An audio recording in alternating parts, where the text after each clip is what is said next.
School committee to order. Please rise and salute the flag. I pledge allegiance to the flag of the United States of America and to the republic for which it stands, one nation, under God, indivisible, with liberty and justice for all. Will the superintendent please call the rolls? Mr. Austin. Present. Ms. Chisholm. Here. Ms. Cormier. Present. Ms. Crowley. Present. Mr. Morenin. Present. Ms. Wetzel. Present. Mr. Lipson. Present. We do have a consent agenda, including the approval of minutes. Do I have a motion to approve? So moved. All, Second. Second, anyone? There we go. All in favor? Aye. Any opposed? No, the ayes have it. That brings us to public comment. Is there anyone who wishes to address the committee tonight? All right, just a reminder, you have 3 minutes. Please state your name and address for the record, and please refrain from any attacks on Woburn Public School staff. Thank you. Thank you, Chair. Ken Parley, North Woburn. Thank you all. I appreciate you. I just had a couple of comments regarding the plan coming out of the PC. There was a lot of language in that meeting that involved inflationary pressures that we're all facing. But there is a reality and there is cards in the deck of a stagflation scenario. Now, that is a lot bigger enemy than inflation. Inflation, you can also raise wages. Stagflation, that's not the case. So if we put ourselves in a position where maybe we overspend and we're already committed to a certain amount of buildings, then it's jobs that will go at the waste. So I'd hate to see this city in a scenario over the next 5 to 10 years where that's the case. Nobody wants to see somebody losing their jobs, not over money, right? So I just wanted to present that argument to this committee. One other thing I had a question about, whether you guys disclose this stuff. I did have a question, maybe I just sent you an email, something of what the redistrict study cost, and then what it's going to cost to redo the second one. I just was kind of looking around, and whether that information should be disclosed or whatnot, I don't know, but I was digging, couldn't find it. Was very interested in that. So I just would like to consider, I don't know, you guys all know how much I care about a new North Woburn school, but as this goes through, considering attaching the MSBA to the Alta Vista, and then as we grow, we're constantly accessing this MSBA, because you put in $1, you get back, 38 cents for every dollar. We need that every time. We need a strategic plan to constantly be taking advantage of that. Thank you. I'm heading to PTO right now. Ken Parley, thanks, guys. And as you know, we can't respond, but if you send us an email, we'll happily respond. Thank you. Is there anyone else who would like to address the committee this evening? Seeing none. Okay. That brings us to our student representative, who I do not see currently. Okay. And that brings us to the reports and presentations of superintendent and staff. Dr. Crowley. Does Chuck have anything? City Council Liaison. Oh, did I skip city? Yeah, you I did. apologize, Councilor Viola. City Council Liaison to the School Committee. Do you have anything for us this evening? I appreciate you being here, and I apologize for running right over you on the agenda there. Actually, before we dive into student representative of the school committee, I just want to point out for the viewing public, we have debuted a new system for putting school committee materials for meetings out to the public. We're working on making sure that this is fully accessible, but if you go to the school committee agenda for tonight's meeting, on the school committee website, on the Woburn Public Schools website, you will find a link to a shared folder that contains individual folders for each of our meetings so far this year, including this one. Those folders include all of the materials that we will be using in the meeting, publicly accessible through Google Drive.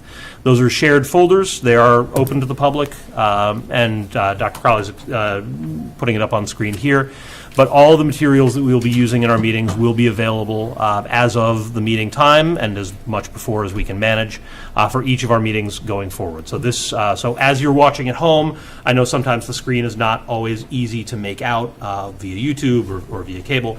So this way you can access these documents and view them at home while you're watching us on a two-screen experience. So hopefully that will help folks follow along with what we are doing. So with that. Sure. So tonight we have the great fortune of having the principals here to review their school improvement plans. And by coin flip, the middle schools are going to lead off tonight. So with us tonight, Tom Quayle and Carl Nelson are here to review the Kennedy and the Joyce middle schools improvement plans. So here they come.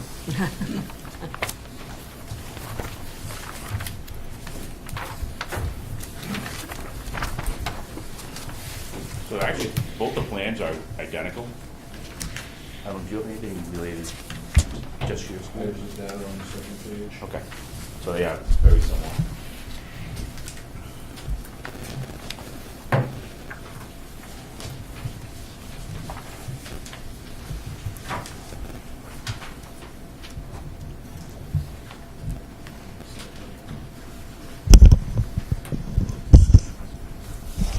Like we said, these were developed together with some of the curriculum coordinators as well as with some of the programs that we're currently involved with. So on the Joyce, we'll go through on the second page. I just have some quick data up there.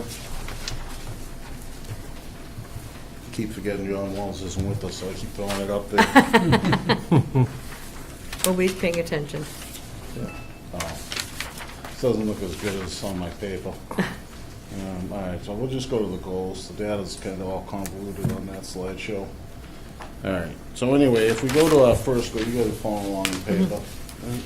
All right, so the first goal was in order to improve our students' reading levels through the use of additional reading skills classes and the reading specialists, as well as utilizing PLCs for data analysis and lesson planning. 60% of our students will show typical or above average growth from fall to spring on the Renaissance Star reading assessment, which we're currently in our second year of using the Star. So some of our action plans, they've already started, and a lot of those plans are already in the works. So the students take the STAR assessment 3 times during the year. The data is analyzed, and then students are kind of pulled with needing the most urgent intervention. And they get small group reading intervention. One of the classes has 1 kid in it that really needs it. And they could be up to 4 or 5 kids in a class.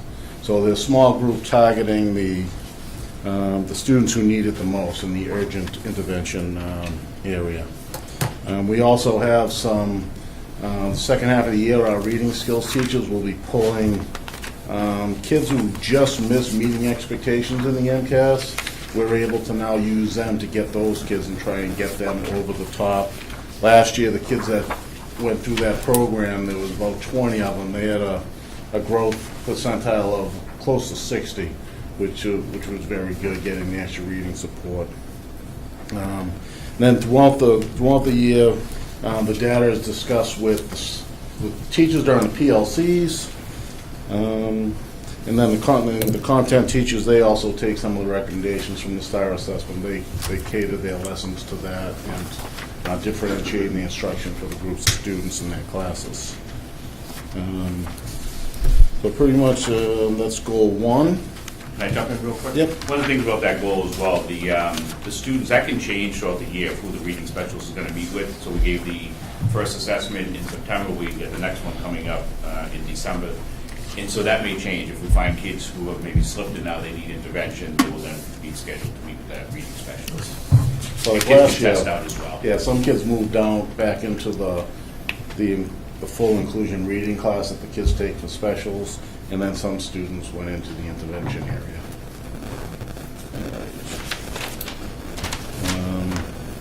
Goal number 2 is through regular PLC meetings and professional development, we're going to support teacher collaboration and data analysis and implementation of the multi-tiered system of support, the Tier 1 and inclusive practices.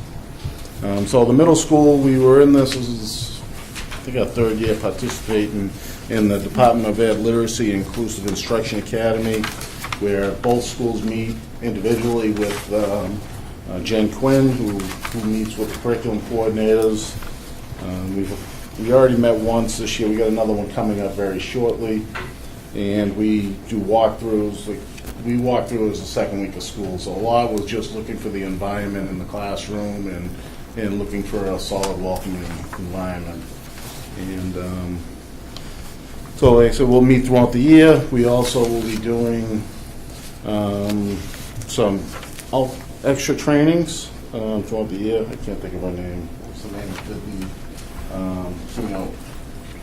Katie Novak. So we've got 8 to 10 sessions with her for about an hour and a half throughout the year, continuing to work on the inclusive instruction. And then we've got a lot of PD offered in the middle school choice days, and once again a bunch of non-evaluative walkthroughs. We had these pods, so I walked through with some elementary and high school staff through my building, and in another month or so we'll walk through the elementary school, and we'll all look for stuff and try and get on the same page and calibrate our walkthroughs.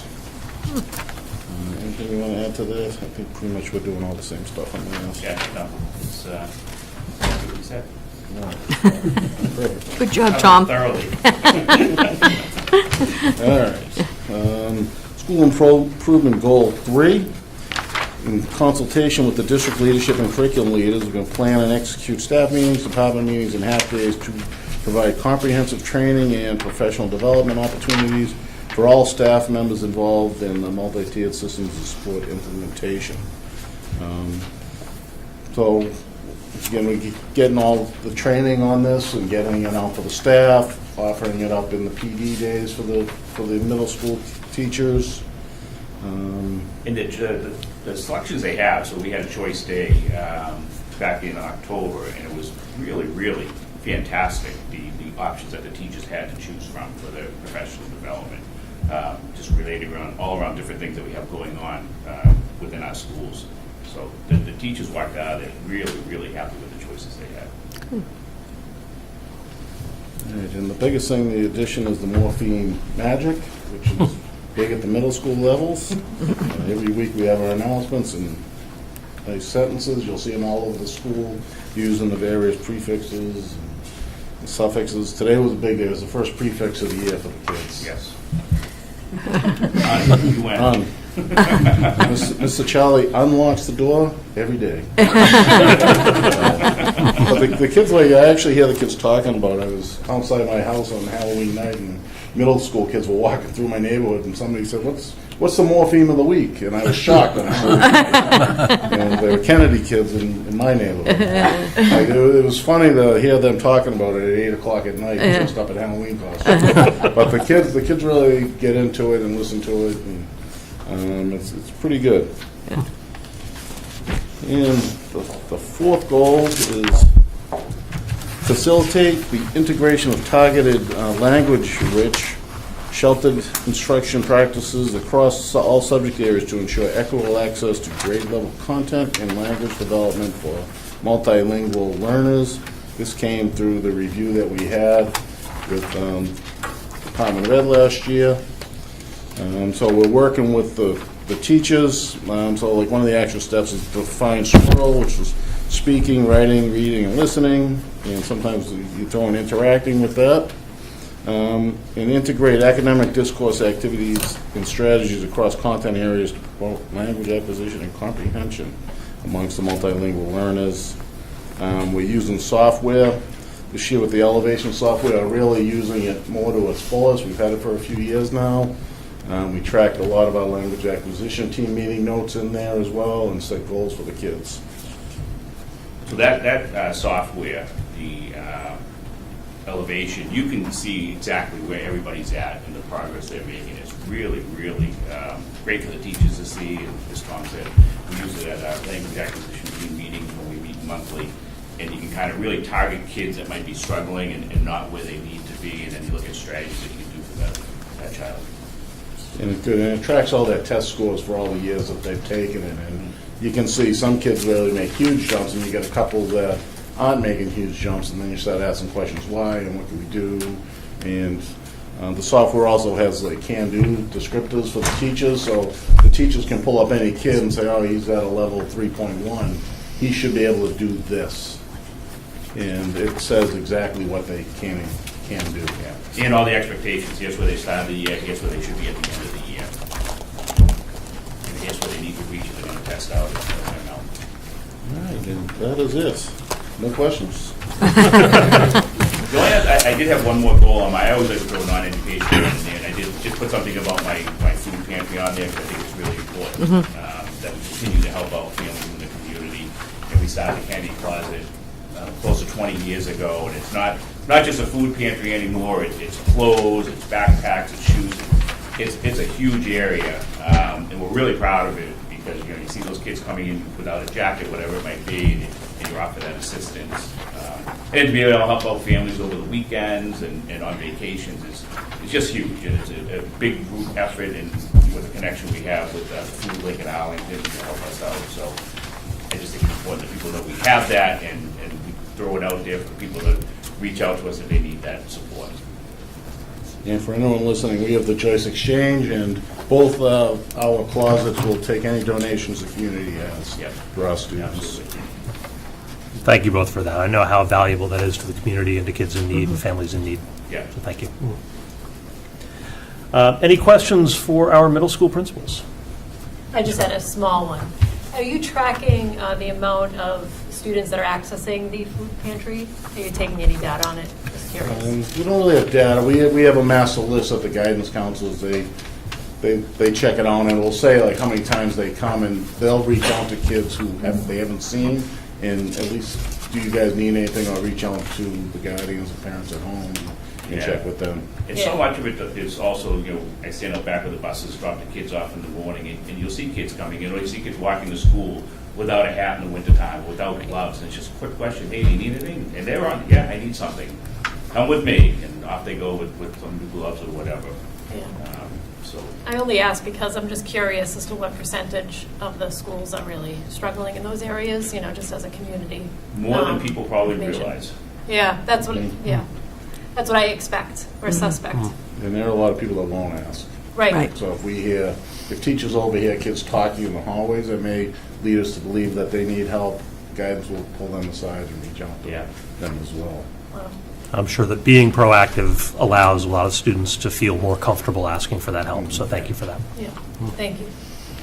They have bigger sizes, I take some of the There clothes. you go. We don't have a big and tall section. All right, Mrs. Chisholm. Just not related to this, but after our last meeting, I didn't know if you got any feedback about the conditions of your buildings, if anybody was talking about that, coming from, I have not heard anything. okay. No, I have nothing at all. Oh, all right, I just want to make sure that people know that the buildings are still standing, and Buildings are still standing. and we're in good Yes. shape. Okay, thank you. And when's the last date for the gift cards? You can get them in December. Oh, really? Yeah. Oh, I thought it was by thanks. December 9th, maybe? All right, I'll be over. All right, Ms. Wetzel. Yes, I just had a question around in Goal 1, in terms of the STAR assessment. What information is sent home to caregivers about how the student's performing in terms of the STAR assessment? And then is there any information sent home that parents can help at home provide So support? There's information sent home right now to the kids who are receiving the urgent intervention. We're currently developing a report that's going to go home after the second assessment, and in that, the letter will say what their child could be working on. Okay. Yeah, the But that's report in is development. really detailed. It's pretty incredible what it will read for each child. Fantastic. I was going to say, I've been working with Tom and Carl and the curriculum coordinators at the middle school level. We've been working off of the elementary level letter, but we are going through some different iterations, working with teachers, making sure that when it goes home, that we're giving the right information as well as that the staff are ready to answer questions. But they should anticipate to be getting the scores home and information about it over the course of this year. And in the STAR assessment, it's reading and math, so it does both. Oh, great. Yeah. And then I just had one more question on the assessment piece. How does that factor in, like, kids who are on IEPs? I know we're looking at, like, percentages. Kids who are on IEPs or might be in specialized programs, how does that affect the data? And then also, what does that look like in terms of their testing arrangements? They can do it with the accommodations that they would normally get with the MCAS. The students who take the MCAS all will not take this assessment. And lower level ML kids, when they go in, they take sample questions. Okay. And if they can't get the sample questions, like it could be a lower level, and they will not be taking it unless they're Spanish. They do a Spanish version. Got it. What's Okay. nice about STAR is that we actually go in and we put in all of their accommodations into the STAR assessment. And so it's similar to like how you do the universal with MCAS. They're provided to any of the accommodations that they would provide on MCAS are provided also on STAR. Yeah. Oh, great. And the other thing that's great about it is you get the results immediately. That's nice. You take the test and you can see the results immediately. Perfect. Thank you. Nice. Ms. Crowley. I'm sorry, I had one more question. I know that the school committee invested in additional reading supports for the middle schools last year, so I was just wondering if you could elaborate on whether or not that was helpful and whether or not it was a wise investment. Oh, huge. And this is where we're actually using the STAR assessment. The students that we call them in the red needs intervention. Those are the ones that are meeting with our reading specialists. And just the growth that these kids have made has been outstanding. So, and I mentioned that the mayor came to walk through our school last month, and I mentioned that to him. It was great to have those services in place for these students. Actually, he spent quite a bit of time in that classroom when he was there. Oh, So it's fun to great. see. Yeah. Well, thank you for pointing that out to him. I appreciate that. And what it helps with us is our reading and skills teachers, they used to do that extra class instead of SSR, and they would have to take the kids needing urgent intervention. But since the reading specialist has taken them, now they can concentrate on the kids that just need a little bit extra push to get over the line to get up to meeting expectations. And I will actually add that Abby Gillis just said to me this morning, asking if they could come to a school committee meeting to present. Oh, Yes, because okay. they had some things they wanted to share. Add that to future agenda I'm going to items. put it in right now, before I forget and don't say it. Thank you. All Thank right. you. I'll make a motion to approve the middle school school improvement plans with Joyce and Kennedy. Second. All right. Any discussion on the motion? All right. All in favor? Aye. Opposed? Ayes carry. Thank you very much. Have a great night. Yeah. Thank you. Thank you. You're not going to stick around and listen to everybody else's? Oh, I will. You're gonna have to wait for me.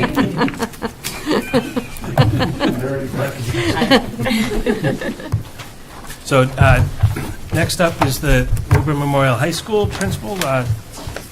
Mr. Rassinen is here to review the high school school improvement plan for 24-25.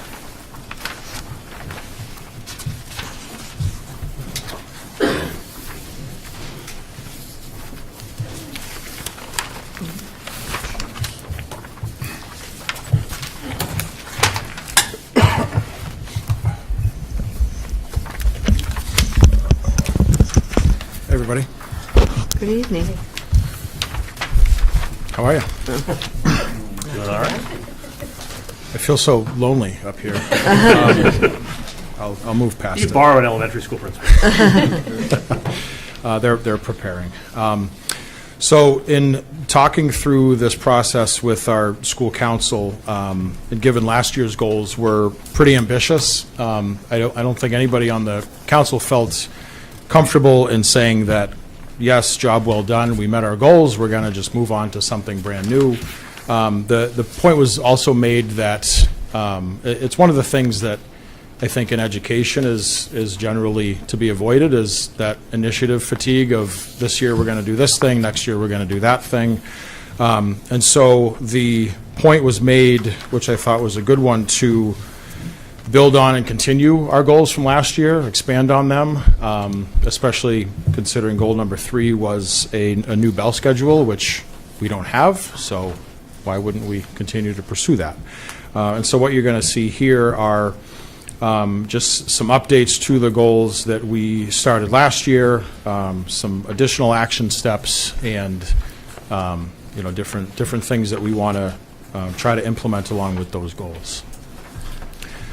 So goal number 1, tying into the district's initiative of collaboration time to promote planning as well as consistency with deeper learning and instructional practices. What we're looking to do here is to increase application of deeper learning and effective instructional practices, specifically within inclusive teaching practices and culturally sustaining pedagogy. And the way that we have measured this and are continuing to measure this is mainly through our classroom walkthroughs or our learning walks. I think it's hard to find an external data source that is really going to give us a good sense of what's going on in classrooms unless we really go in and see.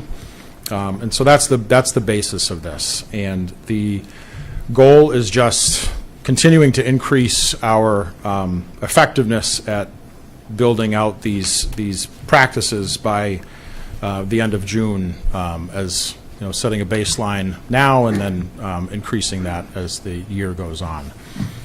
Some of the action steps we are looking to do include, the first one is new, which is really to build out a system to collect data and monitor progress of that, which will allow us not just to, collect data, put it somewhere, but also to communicate success. And one of the things that we've been talking about as a leadership team, as an ILT, is highlighting a lot of the good things that are happening. Because whatever we talk about, whatever acronym people want to use, when it comes to instructional practices that are good for kids, there are a lot of things going on every single day in every classroom in our school that fit that category. But it's hard to celebrate that. It's hard to highlight that unless we have a way to capture that. So that's one of the big components of this. And then continuing our walkthroughs and aggregating data that way. We want to start, reinvigorate instructional rounds for teachers to include them in this process. One of the hurdles around that is time, which is precious for teachers. So we're trying to figure out a way to maybe alleviate some duties or have some release time so that teachers can see each other do what they do best. And tailoring PD around those specific practices that we want to highlight. We're undergoing a math curriculum pilot with Reveal Math, which is in year 1 of our pilot implementation. And then the last thing around this is to build out our instructional coaching model at the high school with our department heads and our coordinators, and really work on providing targeted support and targeted instructional coaching to everybody, depending on where people are at in their practices and where people might need different supports. So that is goal number 1.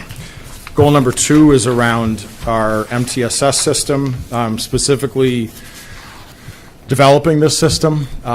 Right now, it's, we do things, they're kind of scattered. I think the key word here is comprehensive. We have ongoing right now, it's in the existing resources section. It's our instructional support team. We've rebranded it a little bit to a student support team. But we want to make sure with this, and the first action step is that we are monitoring effectively so that Tier 1 is capturing everybody and that we are able to identify who might need additional supports and offer Tier 2 interventions for them and implement and monitor and then progress to Tier 3 as needed. And again, part of the goal is to make sure that we have a system where all kids feel welcomed, safe, and supported, and that's in place and functional by the end of the school year, so that we're able to really assess who needs what. Another big piece of this in terms of the action steps is to formalize and memorialize what we're doing now. We have our instructional support team. We have a lot of Tier 3 supports. We're building out our alternative ed program, Bridge Academy, as a Tier 3 intervention, but we want to make sure that we're not missing kids and we're able to provide all kids whatever they might need to be successful. So that's goal number 2. Number 3, The only thing I changed here was the 4 to the 5 and the 5 to the 6. So the goal for next year is to have that new bell schedule. And this is really important for the implementation of goals number 1 and 2, because I think without a schedule that allows flexibility, it's going to be hard to provide interventions. It's going to be hard to give people time to really focus on the core instructional practices that they might need time to focus on. So there's been a lot of work done here. I've had conversations with teachers where it seems like years of service equals the number of scheduling committees that people have been on. It seems like a can that's been kicked quite a few times at this point. But I think it's time, and I think getting an early start on this is important.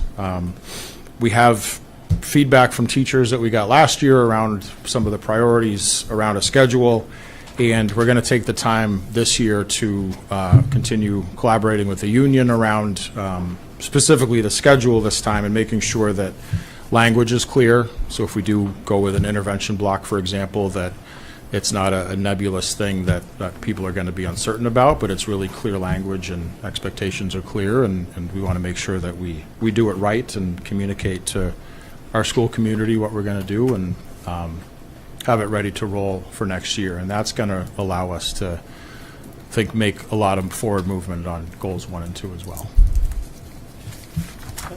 So that's it in a nutshell. All right, thank you. Any questions from Mr. Rasmussen? I see none. Nope. This is just, It's not related to this, but just on the handbook for the high school, have those adjustments been made, or are you still work in progress? Yeah, they've been made. I'm just waiting to have it posted on the website, Website. so that should Awesome. be done this week. Okay, Yeah. thanks. Welcome. thank you. Anything additional? All right, I would accept the motion to accept the school improvement plan. So moved. Do I have a second? Second on that. Any discussion on the motion? All in favor? Aye. Any opposed? The ayes carry. Thank you very much. All right. Thank you all. Thank you.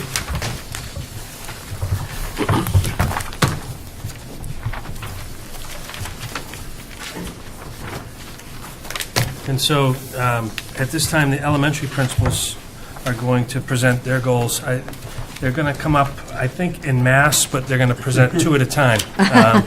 And so, if I'm not mistaken, Wayne and Meg are first with the first goal? Did you want us all at once? Didn't you say that you were all going to come up? Yeah, sure. Yeah. Or Only 4 chairs, though. Wayne, We're 2 at a time, but then when we get to goal 4, it's kind of all of us. Oh. Okay. Whatever makes sense for you guys. whatever works for you. Yeah, whatever makes sense for you. You want to bring up some chairs? Yeah. Go right ahead. Make a leadership decision. I was about to say, amongst the 7 of you. Look at that, teamwork. Somebody can make a decision. Grab a chair and come on down. Someone can sit on the corner of the table looking cool. There you go.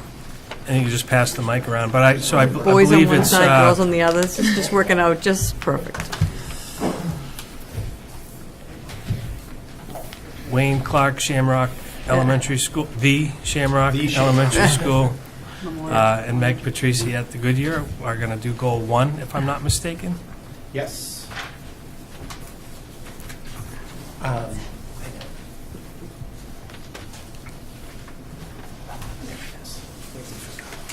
File's in the trash already. We haven't even voted on it. Oh, it's gone. Any idea, Gene? Yeah, remove from trash, what you say? Go Yeah, to just hit, document home screen. Did take out a trash too. I think they're on this. Yeah. They're on the slide. There it is. Look at that, huh?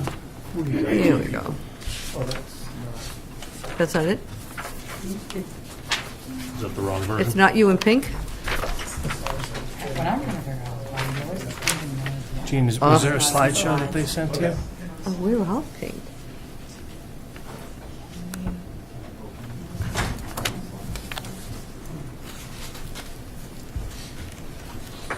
I think it is the slideshow, but it is doc form instead of slideshow.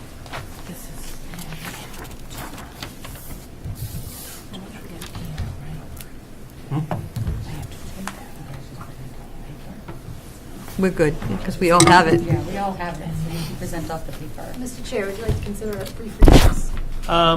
We can go. I think we're pretty much there. Okay. So why don't we let it ride?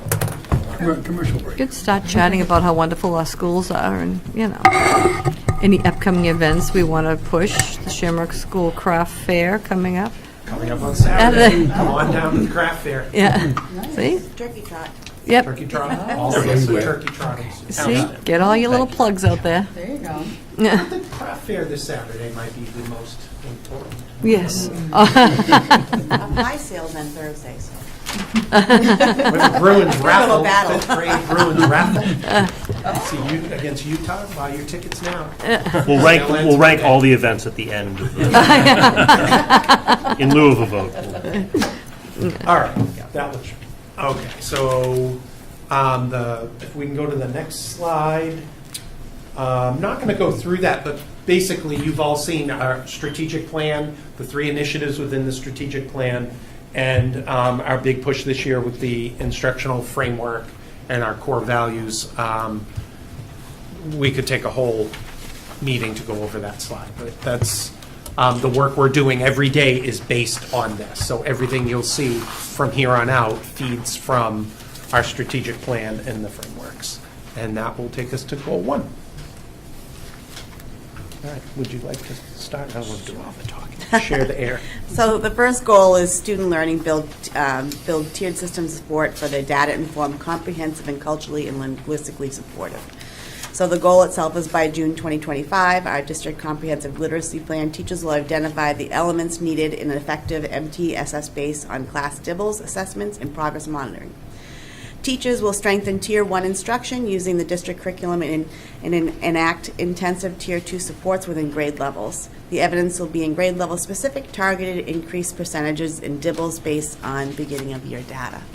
And my job is to translate. Yeah. So what we've done this year is we have taken our literacy blocks, and last year we had a separate literacy block and a WIN block, a what I need block. This year we've stretched that literacy block out to an hour. We've embedded WIN within it.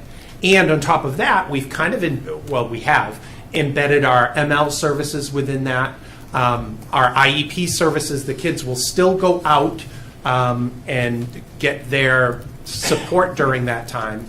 But our ML students who used to come out of a lot of this block remain in with our ML teachers pushing in to support them. And it really is something. You have to see this at work.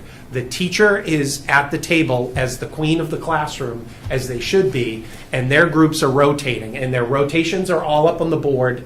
And the kids, I mean, when you walk in and look at it, it seems confusing at first, and the kids are just flying along with it now. You have to see them in action.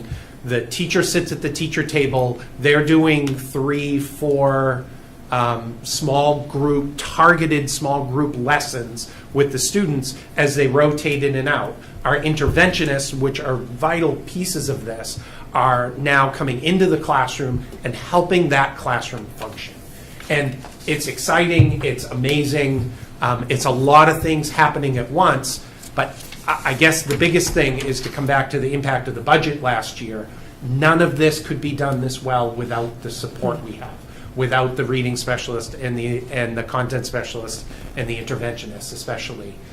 They're coming in, they're working with certain kids on specific skills during that time while the teacher is doing this great small group work, and it all just flows, and it's pretty amazing.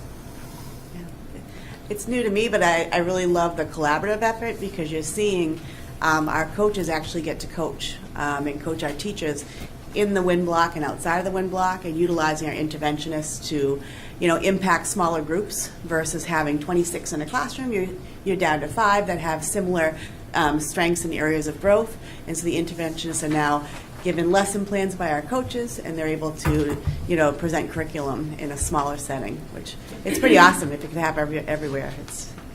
And measuring with DIBELS as we have been over the years. That's what our teachers are good with. It's great data for us. We're still holding our data meetings, progress monitoring meetings in between, and deciding what each group of kids need and moving kids in and out of groups based on that testing. So we're continuing to use DIBELS as the basis for all of that work and that goal.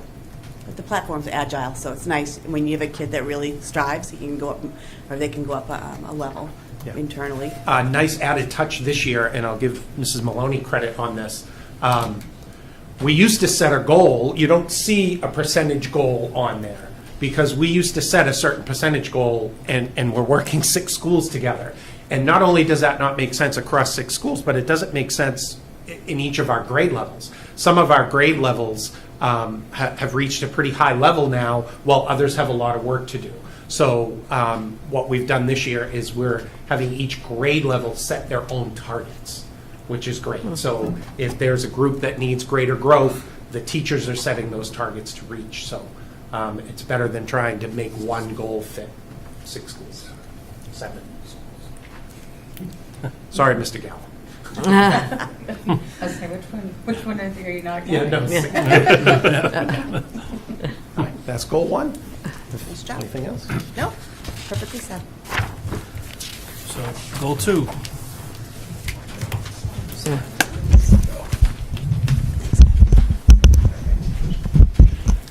want to start? I can Okay. take it from there. All right. So goal 2 is based on our evaluation. So it reads, by June 2025, building administration will build capacity and effective observation tools to promote student learning by way of teaching effectiveness. This will be evidenced by participation in the Analyzing Teaching for Student Results training through Research for Better Teaching and aligned evaluation write-ups. So I think about this goal in 2 parts. I think about the effect that it can have on student learning and the impact it'll have on students. So everything that we're sort of seeing and observing in a lesson, we're looking at it through that lens of what is the impact on kids and how is this affecting them in a positive way. The second part I see is working together collaboratively, not just with principals, but with different departments, different coordinators, and really trying to, I guess, look at it the same way, give teachers the same kind of feedback in a way that's a little inquisitive, and again, always leaning towards how are we impacting kids and how can we leverage these things in order for them to make the biggest gains, while also giving teachers the support they need as well. So. Well put. This goal is very much about being collaborative and cohesive. So as Mr. Casara said, it's not just the elementary principals that are part of this PD for RBT, Research for Better Teaching. It's all of the evaluators across the district. So we're learning to look for the same focus indicators when we're going into lessons, and now learning how to give that targeted feedback to make the biggest biggest bang for your buck with instruction that's happening in the classroom. And this has already started. It's already been underway. We've had 2 sessions with RBT already, and then each one of us in the groups have a pod. And the pods are made up of elementary educators, administrators, and secondary administrators, and then some curriculum coordinators and different roles throughout the district. And we go through each other's buildings and walk through and look at instruction, and then come back afterwards and kind of align, what would your feedback be to this teacher? What did you see, and how would you write that feedback? That's cool. Goal 3. All right, I'm going to start off goal 3 and then pass it to Mr. Comic. So during the 24-25 school year, staff will facilitate the integration of targeted language-rich swirl, which is the same thing that Mr. Quayle was talking about before, which is speaking, writing, reading, and listening. Sheltered instruction practices across all subject areas to ensure equitable access to grade-level content and language development for multilingual learners. On this one, I think I'll do my best to translate for myself. Currently, Woburn Public Schools has over 460 elementary students in our ML program. That's approximately 20% of the total elementary school population, representing between 9% in the Harold-Wyman, all the way up to 33% of students at each of the elementary schools, all 7 of them. A fundamental part of the plan is the whole admin team working with the equity imperative, which we began some work just last week, to ensure that Woburn Public Schools is focused on creating a universal sense of belonging among all students. This feeling of belonging will support a sense of community throughout WPS and specifically in schools and classrooms. Coupling the students' sense of belonging with the learning expectations of Swirl will ultimately lead to students using all components of language to work through complex ideas and think through all aspects of the curriculum. This growth will be assessed during access testing specifically for our LML students and across, of course, MCAS for all students. Some action steps to help reach this goal. We have an Elevation, that's what it's called, an online resource for every classroom teacher. This helps classroom teachers know their ML rosters, know their WIDA can-do descriptors just for their individual students at exactly what level they're at, as well as an option for PD modules in the app to help teachers extend their learning to how best to support the kids. Again, thanks to the budget, we have an ML coach that's helping out all schools, pushing in and helping with that SEI instruction in the classrooms and how to support the ML students. Like Principal Maloney said, the pod walkthroughs is another opportunity for us to see how this embedded SEI strategy in classrooms across the district and helps kind of calibrate how it's going and seeing how we can help out our own staff in our buildings with other buildings as well. And then lastly, our PD pathways this year. There are 5 for staff to choose from, and 2 of them help this goal, the Universal Design for Learning, which focuses on how to integrate Elevation into the practice, as well as Ready, which is helping reinforce the belonging, just like in Equity in Action. And then following, every school has their own goal, so I don't know if we want to pause here. Yeah, I was just about to and ask then- if the committee wants to ask some questions based on the shared goals now, and then we can hear the individual school goals. Or we can just roll through. Yeah. Any questions on the first 3? Okay. Okay. Let's keep moving. Yeah. I'm going to have to turn around for this, but it's a long one to read. Oh, awesome. Thank you. Throughout the 2024-2025 school year, grade levels K through 3, as well as 2 pre-K classrooms will be empowered, supported, coached, and supervised as they continue to grow, mentor new staff, and integrate the DESE Playful Learning Institute Playful Learning Indicators of increased curiosity, engagement, enjoyment, and connection for learners into the Woburn curriculum as evidenced by observation, ongoing reflection, and culminating in an end-of-pilot survey to determine next steps for the following school year. This may look very similar to last year's, and that's because this was not a one-year initiative. It is one that we are passionate about in the school, and we have some dedicated staff members.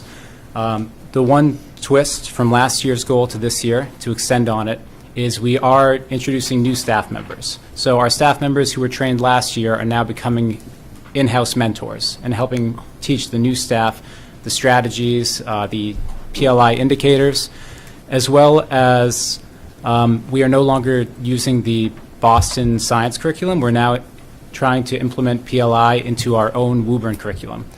So it's really last year's goal, but then we're stepping it up tenfold, and we're excited for the opportunities. We are more excited to find out the outcomes. So definitely we'll be able to have some evaluations to help us figure out how our kids playing is helping them learn. But definitely that sense of belonging comes with PLI.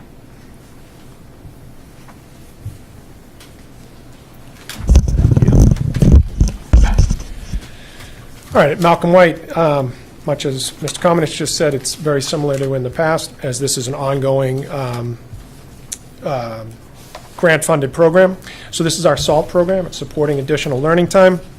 It's in collaboration with the Boys and Girls Club.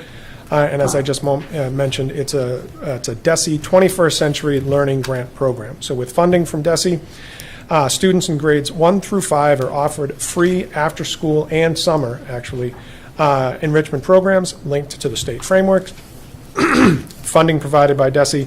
The school provides a space for the program as well as teacher support, recognizing targeted students, and completing the DESE survey of academic youth outcomes, which is the SEO, which SEOs are completed by the regular school day teacher, the after-school program facilitator teacher, and by the students themselves in grades 4 and 5, and it's pretty great to compare the data across all 3.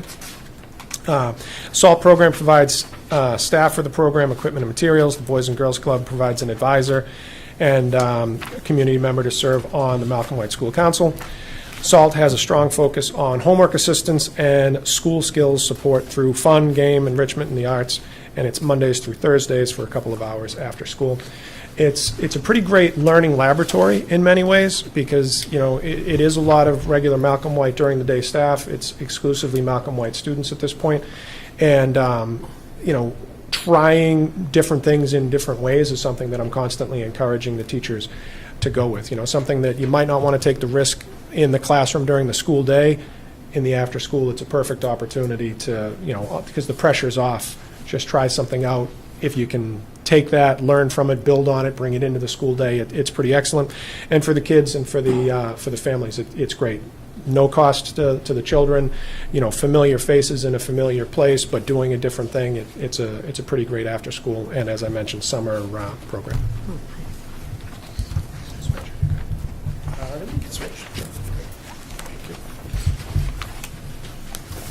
So I can echo what Mr. Nickerson said. The Shamrock has had over 20 years of collaboration with the Boys and Girls Club. I don't know where we'd be without them. They're an amazing partner for the Shamrock.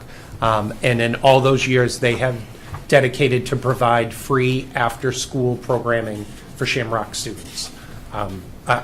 Period, exclamation point. I could end there. The work they do, Mr. Nickerson talked about, very similar at the Shamrock. They're providing homework help, but it's also enrichment. They're doing things such as Readers Theater and Reading Buddies, and it's just an amazing, amazing program. And just like with the SALT program, after the bell is a DESE 21st Century grant. We use a SEO to measure the same effectiveness. What I love about our program is that the teachers are allowed to choose the students. So the first round of registration is always teacher recommendations, which is a really important piece. And then the rest of the slots are filled through a regular rolling registration. So that's an important part, is that our teachers get to target the kids that are getting access to the program first. So an amazing program.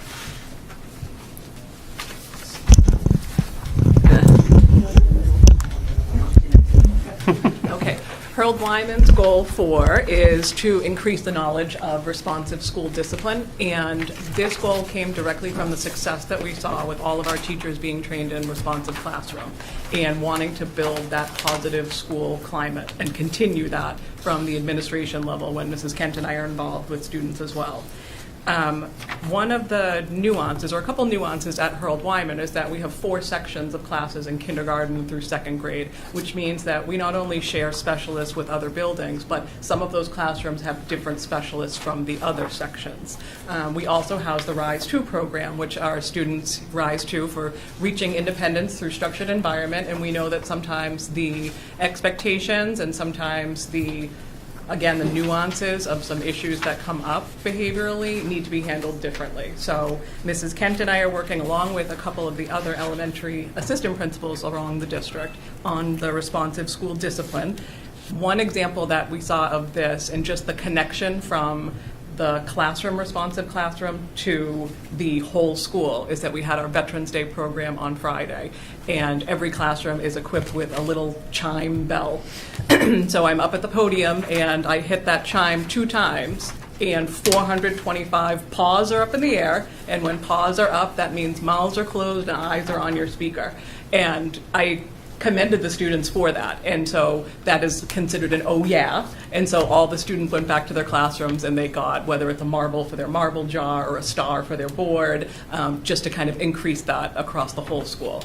And of note, right before our guest speaker got up and I had to do the chime one more time, I did have parents in the audience who also had their paws up. So it's spreading even beyond the school to the whole school community. That's awesome.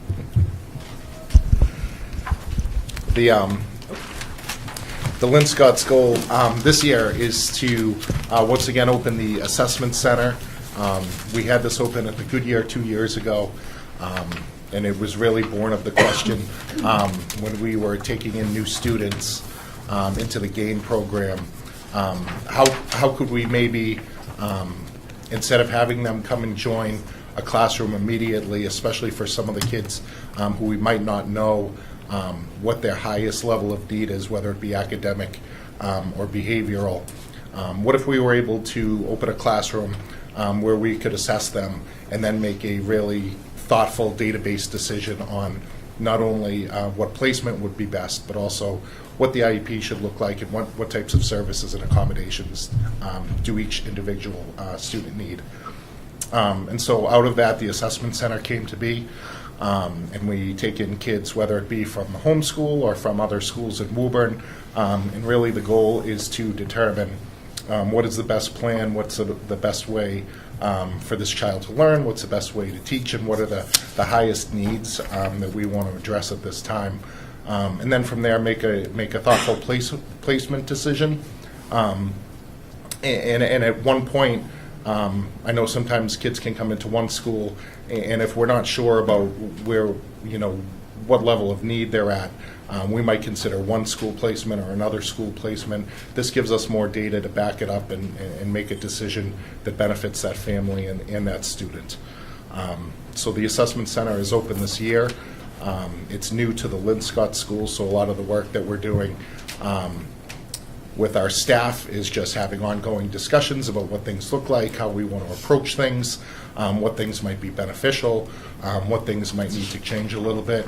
And on the flip side, the Linscott staff has asked me a lot of good questions because I'm used to doing things kind of the way I know how from the Goodyear, but being at a different school, a smaller school, that does things a little bit differently, it's given me a lot to think about in terms of how do we bring it together and make it work for both the school and these new students that are coming in. So it's early in the process. We have our first group of kids on their 40-day assessments now. And after that, we'll go through, make the placement decisions, and if any other students would require that level of support, we'd be available for that.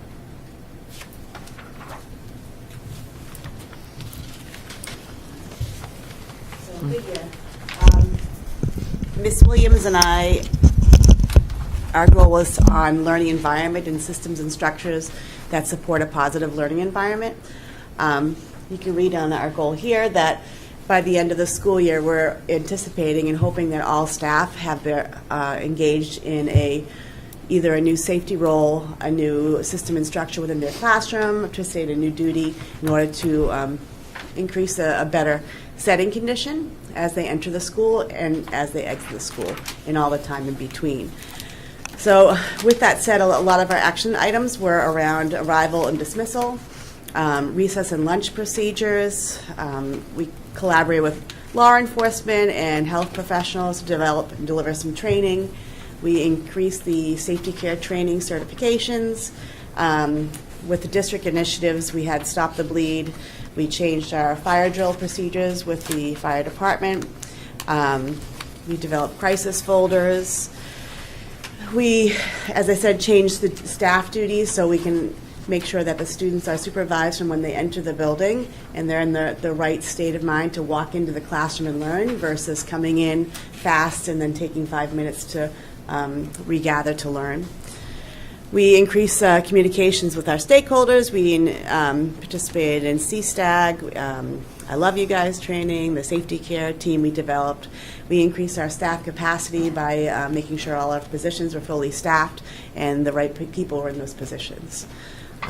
So by the end of the school year, we're hoping everyone has a piece in our overall learning environment and safety in our school, including parents. Great. And the last goal, Mr. Gallo's not here tonight, but the SOAR program moved from the Malcolm White to the Alta Vista. And last spring, I know that Mr. Nickerson and Mr. Gallo were pretty intentional in the process of moving the program from the Malcolm White to the Alta Vista, up to and including some facilities renovations at the Alta Vista to meet the needs of those students. And so Mr. Gallo was wanted to be deliberate about saying publicly that he wanted to welcome the SOAR students to the Alta Vista so that they felt a sense of belonging, the word that you keep hearing tonight. So again, each of the elementaries has a slightly different goal, that quote fourth goal, if you will. I think there's a common thread, which is we're taking care of our students in whatever way possible. So again, Mr. Gallo's not here, but I thought I'd just represent his goal to the best that I could. Thank you. All right. Thank you for a really extensive look at what you are planning for your buildings. And I, like Dr. Crowley, I'm really struck by the variety and the focus on student safety and the focus on student achievement, and especially, support for some of our most vulnerable learners. So thank you for putting all that together. Are there any questions from the committee regarding the school improvement plans on the elementary level? Ms. Wetzel. I just had a question about the Playful Learning Institute. Was that a grant that we got last year, and it leads in? Is it a 2-year grant, or how does it work? I guess. So the last year grant was the initial grant. There's a continuation grant that we applied for and got again this year. Us and I believe it's 3 other school districts out of the starting grant got accepted for the continuation, and we're all talking in collaboration as we extend last year's into this year's. So yeah, it's a new grant.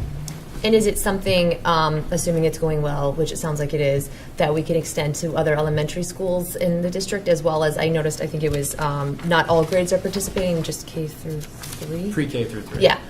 Is that something that additional grades, or is it really targeted towards the younger set of elementary, early childhood kids? Sure. So right now, it's pre-K through 3 in the continuation grant, and there's a new startup grant for new districts to join in, and that's also pre-K through 3 right now. I mean, it's up to everyone for next steps, but I think definitely the first is to figure out how well this year goes, and now that we do have 2 years to compare data, we'll be able to actually see how well it's working. So looking forward to seeing some product. I was going to say, thank you, Mr. Comment. The grant we applied for originally 4 years ago, and we were one of 5 districts that was selected. One of the requirements for receiving the grant was that you had to have an elementary building that housed both preschool and elementary in it. So the reuse and Mr. Commons were selected. But no, so Mr. Commons is, just to give him a little bit of a shout out too, that he's done such a nice job that Desi has literally invited him to present every time that they present about this grant, because the Reeves staff and his leadership have done such a really, really great job. But the goal has always been at some point to bring it amongst others. I think when Ms. Boge came and spoke last school committee meeting, one of the big things that she's working on is now being a partner with Mr. Cummins at the Reeves Elementary School, and then helping support kind of how do we grow that amongst other buildings. But I also think that the teachers in the building who have done so much of the work are a big piece of that. I think we'd love to see it grow, but we've been fortunate that the Reeves was selected in the initial round, and then we just kind of keep getting picked. So I will shout out to the staff members too, because they are doing a fantastic job. We actually had Nevada Public Schools from Las Vegas and Reno just come to visit so they could see PLI in action at the Reeves. Wow. And they invited several of our staff members to talk on a panel afterwards. So they're doing a great job. Very exciting. That's impressive. Thank you. And then just one more thing about I just had a question about the assessment center, actually. When the kids are coming in, are those typically kids that are already on IEPs, or are they those kids not on IEPs, or is it sort of mixed? It can be mixed. I think the idea is that they're kids who are already on IEPs, and we're looking to get a little more of an idea of how we can best serve them. But there have been kids as well. Some of the younger kids who are maybe in the process of being evaluated, who really need that intensive instruction and support and sort of guidance right from the start. Yep. And once the 40 days is up, which is how long they're in typically for placement, the students, do students typically go to a specialized program, or are they integrated into traditional classrooms, or does that also depend? Yeah, I think it'll depend, and what's a little bit different this year is that when we did this 2 years ago at the Goodyear, some of the kids were recommended for the GAIN program, and so we were able to really start that process and integrate them and include them and have them be a part of the school a little bit earlier and take those steps.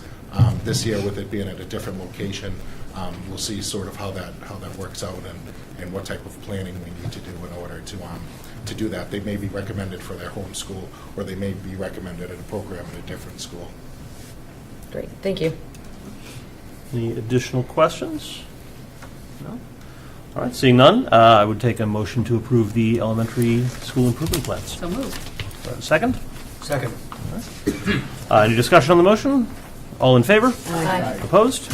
All right, the ayes carry. Thank you very much. Thank you. Thank you. Have a good night. It's also worth noting the number of times that our elementary school principals mentioned the support that they received through last year's budget. And so, I see our city council liaison in the audience. I hope you'll bring back those comments to your colleagues. Thank you.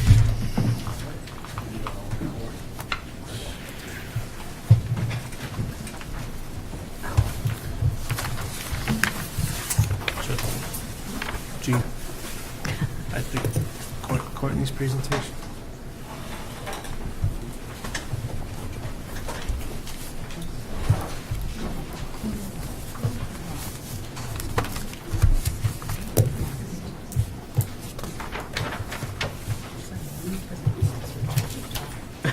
Yeah. We'll give her something to talk about.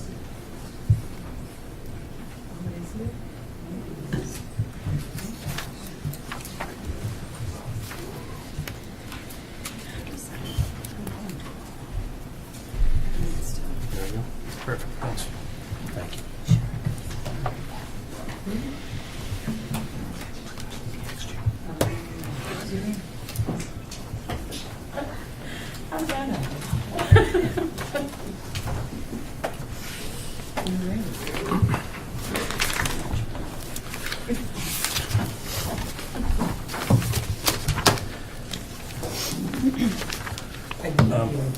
Yeah. So, it's listed here as MCAS, but it's really a more comprehensive look at some of our data from Ms. Young, and so I'll turn it over to her to walk us through. Great. Good evening. So a lot of slides repeat a little bit year to year as we come back to our yearly data review, MCAS review, just a reminder of kind of some of the high-level topics. So our vision of data analysis, and again, each year around this time of year we discuss MCAS, but we're really also discussing just our practice for looking at data as a district, and while MCAS are certainly one metric, they're not the only metric that we use, and recognizing that it's one snapshot at a time and that there's many data sets that we collect. That we have a kind of a comprehensive data analysis plan. You'll hear me talk tonight about a few different data sets. One of them you heard with the elementary principals, which is our DIBBLE data. That's our early literacy screener. That's provided to all of our kindergarten through 5th grade students. We use our STAR assessment, which is also a DESE-approved universal screening tool. That's in ELA and in math. That's 6 through 12. We have our DESA, Comprehensive Social Emotional Learning assessment tool, and that is currently K through 8 with an implementation up 9 through 12 for next school year. And then we also have our IXL diagnostic data, which is in math at the elementary level and math and ELA at the middle school. Just a lot of acronyms, so I figured I'd get them out early on. And so really the purpose of all of these tools, MCAS included, is really how can we best support students? How can we kind of recognize the things that are going well? How do we look and kind of put a flashlight on the areas that we want to focus on more? And again, while I don't think it's every bit of information, I certainly think there's things that we can learn and things that we can do to advise ourselves to grow. Next. So this comes directly from the dyslexia guidance. And again, we talk a lot about MTSS, our multi-tiered system of support. And this is the different ways that we provide different levels of support to students based off of the data that we receive. And so we determine through our data review process and our universal screening tools kind of the supports that are provided. You heard it at the middle school tonight that one of those the ways that we do that is through looking at the STAR assessment data and how are we providing support with our reading specialists. And then as our MCAS data comes in, we also use that to provide our support. And that's all part of our kind of multi-tiered system of support.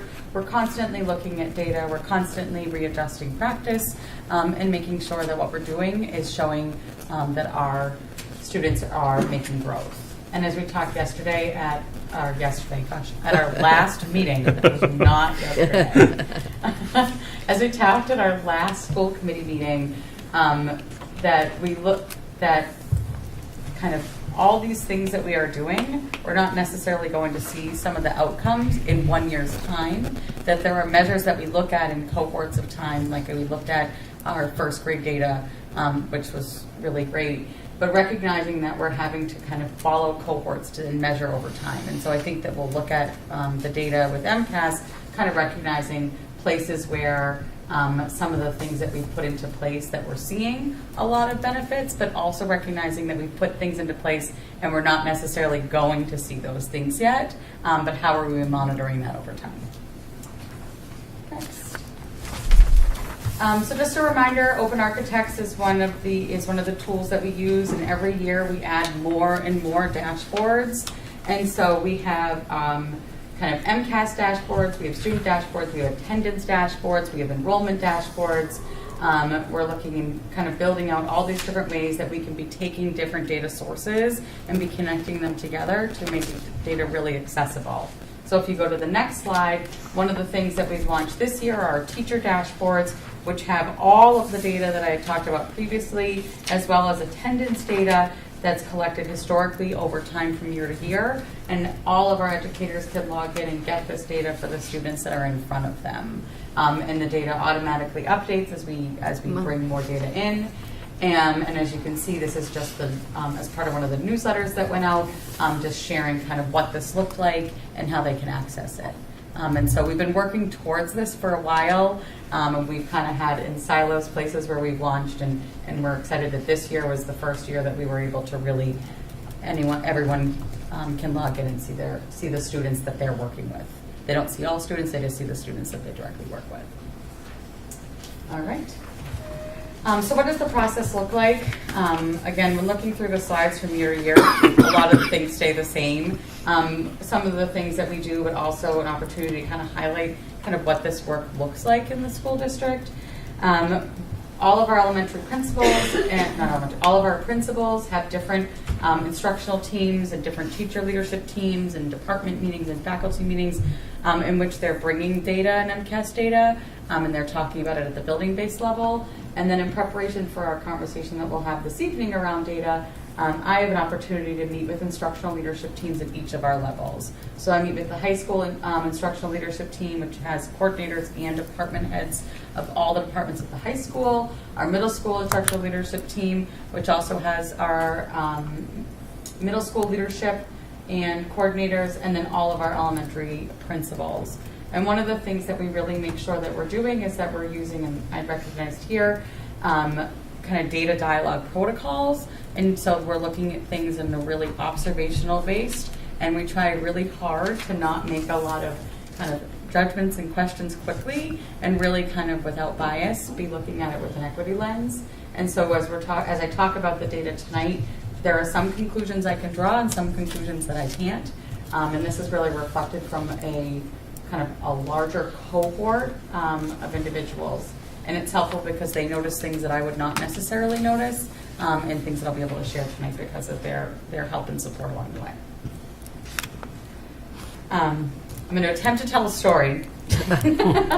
But one of the things that came about when talking about with the elementary principals is that we started to map where our students who are our 3rd, 4th, and 5th grade students who are being tested in MCAS and what their educational experience has looked like thus far in Woburn Public Schools. And so we think, and again, while I don't think this is the whole story, I think as we look at the data, I think it really highlights kind of, what we know is true about some of the gaps that we are still making up from our COVID times, as well as we are doing initiative implementation, recognizing that some of our initiatives have hit different pockets in different ways. So our current fourth graders who are our third grade data, so the first data set that we're looking at in 2020, so the hybrid virtual year, were kindergartners. Our fourth grade data, so current fifth graders, spent their first grade year virtual hybrid and missed half of their kindergarten year, March on. And our fifth grade data, current sixth graders, were in second grade for their virtual hybrid year and missed half of their first grade year. With that, when looking at our implementation of small group targeted instruction, of those three cohorts of students, the only cohort that would have had that targeted small group instruction would have been the third grade data. So our fourth and fifth grade students, as they proceeded, were the year that missed our implementation of our data-driven targeted small group instruction. And again, all of these factors we recognize, and I can talk a little bit about what we've known about this and things that we've been doing preemptively, but I think that it's part of the story. So if you move to the next data set, or not. There it is. See? Nope. It's worse than I thought. Yeah, right? I mean, I broke it. Try going further than the black screen. There we go. Okay. So I can show you just before I kind of go into the whole picture. The reason I say this, and you'll see this across both ELA and math, if you look at the box, my directionality, the top right, where it says the third, fourth, and fifth grade, you'll see that the third grade data is considerably higher in meeting and exceeding than our fourth and fifth grade data. And these are our students who were able to have first grade back in Woburn Public Schools in person, and then we're our first and second grade class to have targeted small group instruction. And our fourth and fifth grade are the group that kind of missed the most. Recognizing this, when we have had our content specialist and reading specialist in our schools, typically you would anticipate by the time that we get to upper elementary, we would need kind of less support from all of these kind of staff members, because we'd be reaching our higher threshold of students who are on grade level. And recognizing and knowing this part, we are still doing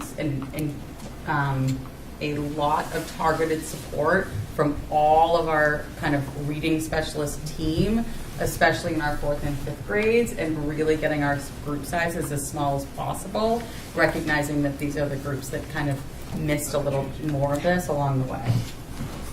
So if we look at our overall grades 3 through 5 ELA, and what was the bullet on the previous slide, but you don't need to go back, that the MCAS scores, and we talked about this in all of our meetings with all of our instructional leadership teams in elementary, middle, and high school, is that the MCAS scores across the Commonwealth were declined in all categories. And I printed it out just to make sure that I was correct before I said it. But if you're looking at grades 3 through 10 in all subject areas, the percent of students meeting and exceeding from MCAS 23 to MCAS 24 declined across the board.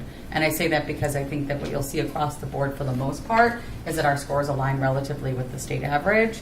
And so we're aligned with the state, but also at that point you'll see that there are, a percentage that declined across the board.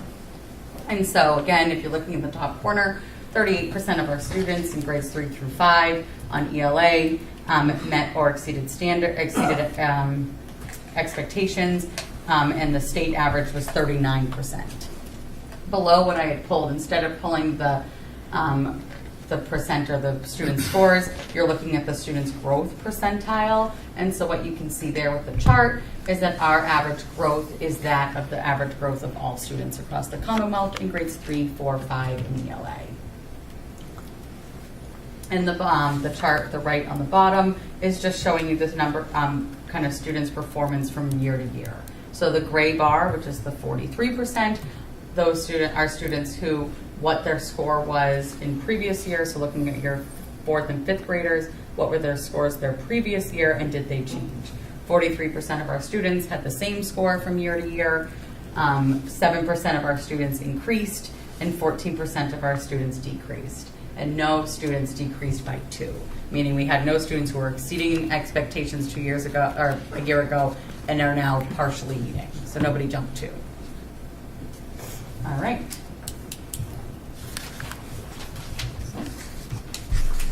lost my slide. Okay. And in math, we are looking at, again, the percent of meeting and exceeding expectations is 38%. The state average is 43%. And again, you can see when looking at the percent of 3rd, 4th, and 5th grade, we see the same trend, which is our 3rd grade students are performing higher than 4 and 5. But again, I think a lot about what has been their kind of educational experience thus far. And then the same amount for what they've done and changed over time. I think the big thing that we talked about at the elementary level is that we've recognized that we are ready for a change in our math programming, and I think that's a big part of what we see. And so that is why we are spending our time this year really putting together our comprehensive math plan, which is including a comprehensive look on the assessment data that we are gathering. We're looking at adopting of a new curriculum, as well as one of the big things that we've talked about, especially through the Student Opportunity Act, is advocating for a similar model in our math programming to that we have in our reading. And I think especially as we're looking at our data, I think that we're seeing kind of the incredible impact that it's had by being able to add in those supports. And so how can we be building those out at the math as well? And again, just some kind of areas of point. Some of the strengths that we had were around place values and performing operations, including with decimals, and some areas for improvement, which I think are consistent with previous years as fractions and measurement and data. And so the next slide is just looking at the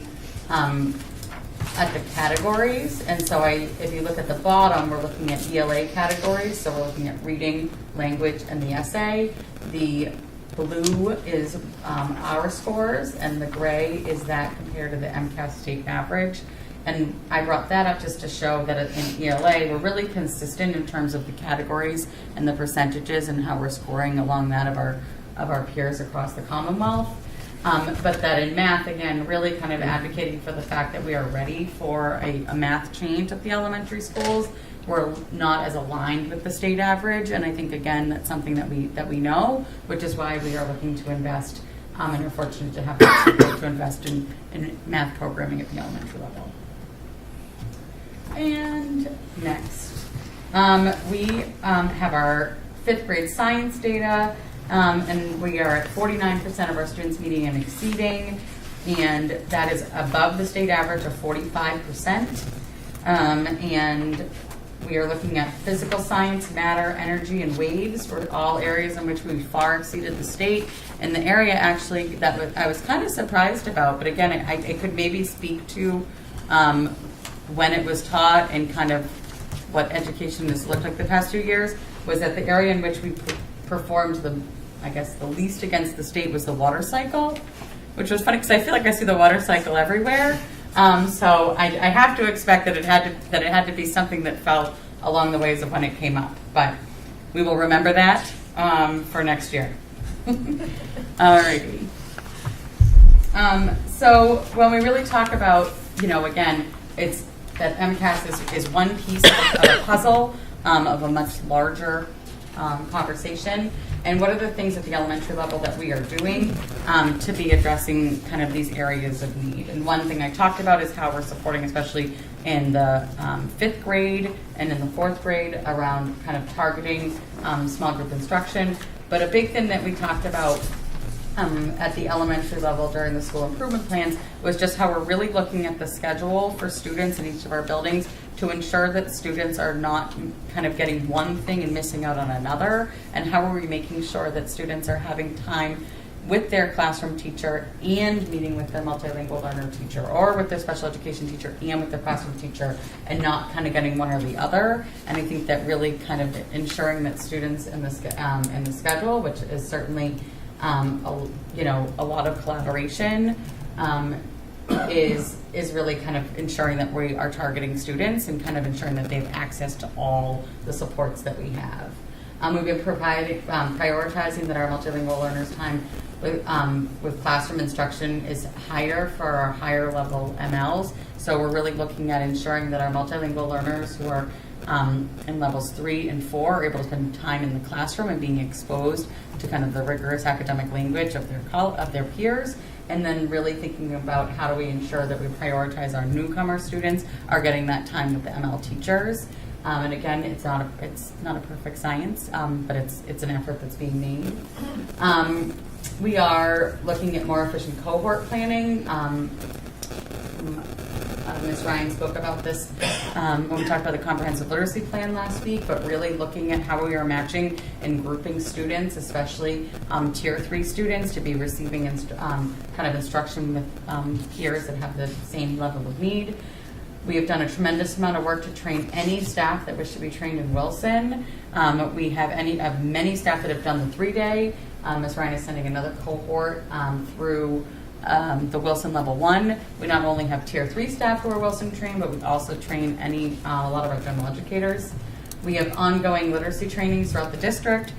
This is really, again, as the comprehensive literacy plan talked about, this is really phased and prioritized by grade level, as well as there's also options through the PD pathways.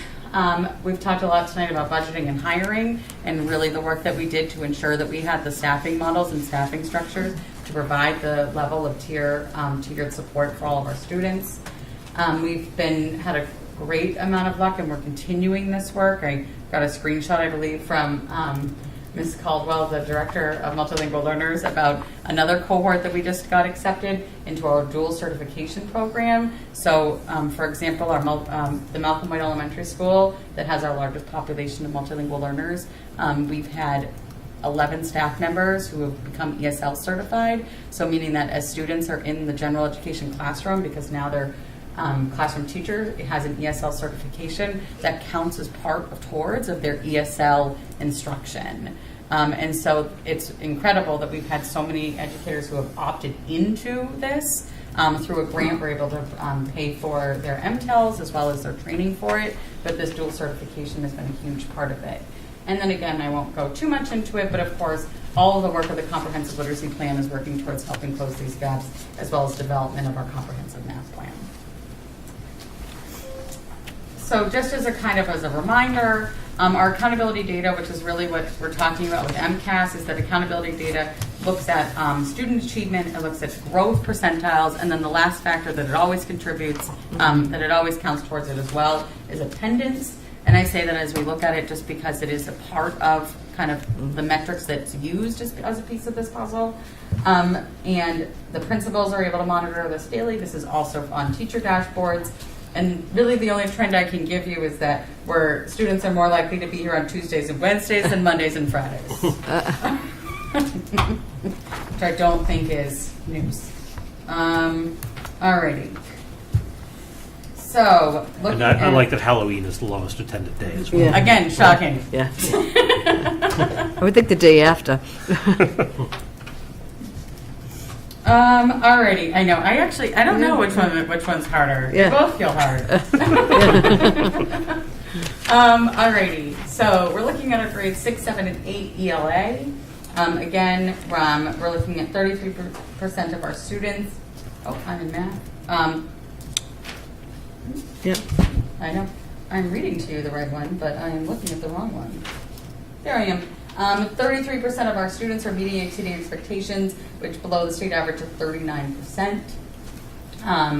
We're looking at the change over time. 61% of our students stayed the same. 12% of our students increased, which I thought was great, and 22% of our students moved.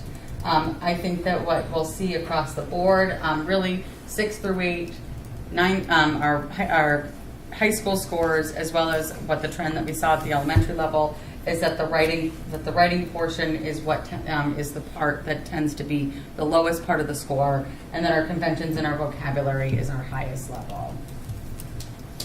And again, when looking at our growth, is a little bit below that of the state growth. If you look at the shape of it, it's relatively along the same trajectory. And the next one, which I got confused, also 33%, which is again below the state average at 38%. And you see the growth is not the same as the state. One of the things that we talked a lot about at the elementary level, the middle school, and the high school level is that we know that we need to We know that we need to invest in changing our math programming at the elementary school. We've invested over the past few years at our middle school in new math programming, and we've just invested in this year as the pilot year at the high school. What you'll see, and we'll go to the math data in a minute, and I was fortunate to have had the conversation with the department head at the high school, is where you'll actually see the greatest impact of our middle school curriculum change and implementation is in our high school math data and not yet necessarily in our middle school, which would make sense because I think a lot of that comes from the need for us to be looking at programming at the elementary level. While I do not think that tells the whole story, I certainly think that the middle school math programming, which they do an exceptional job. They've had great success with the Desmos program.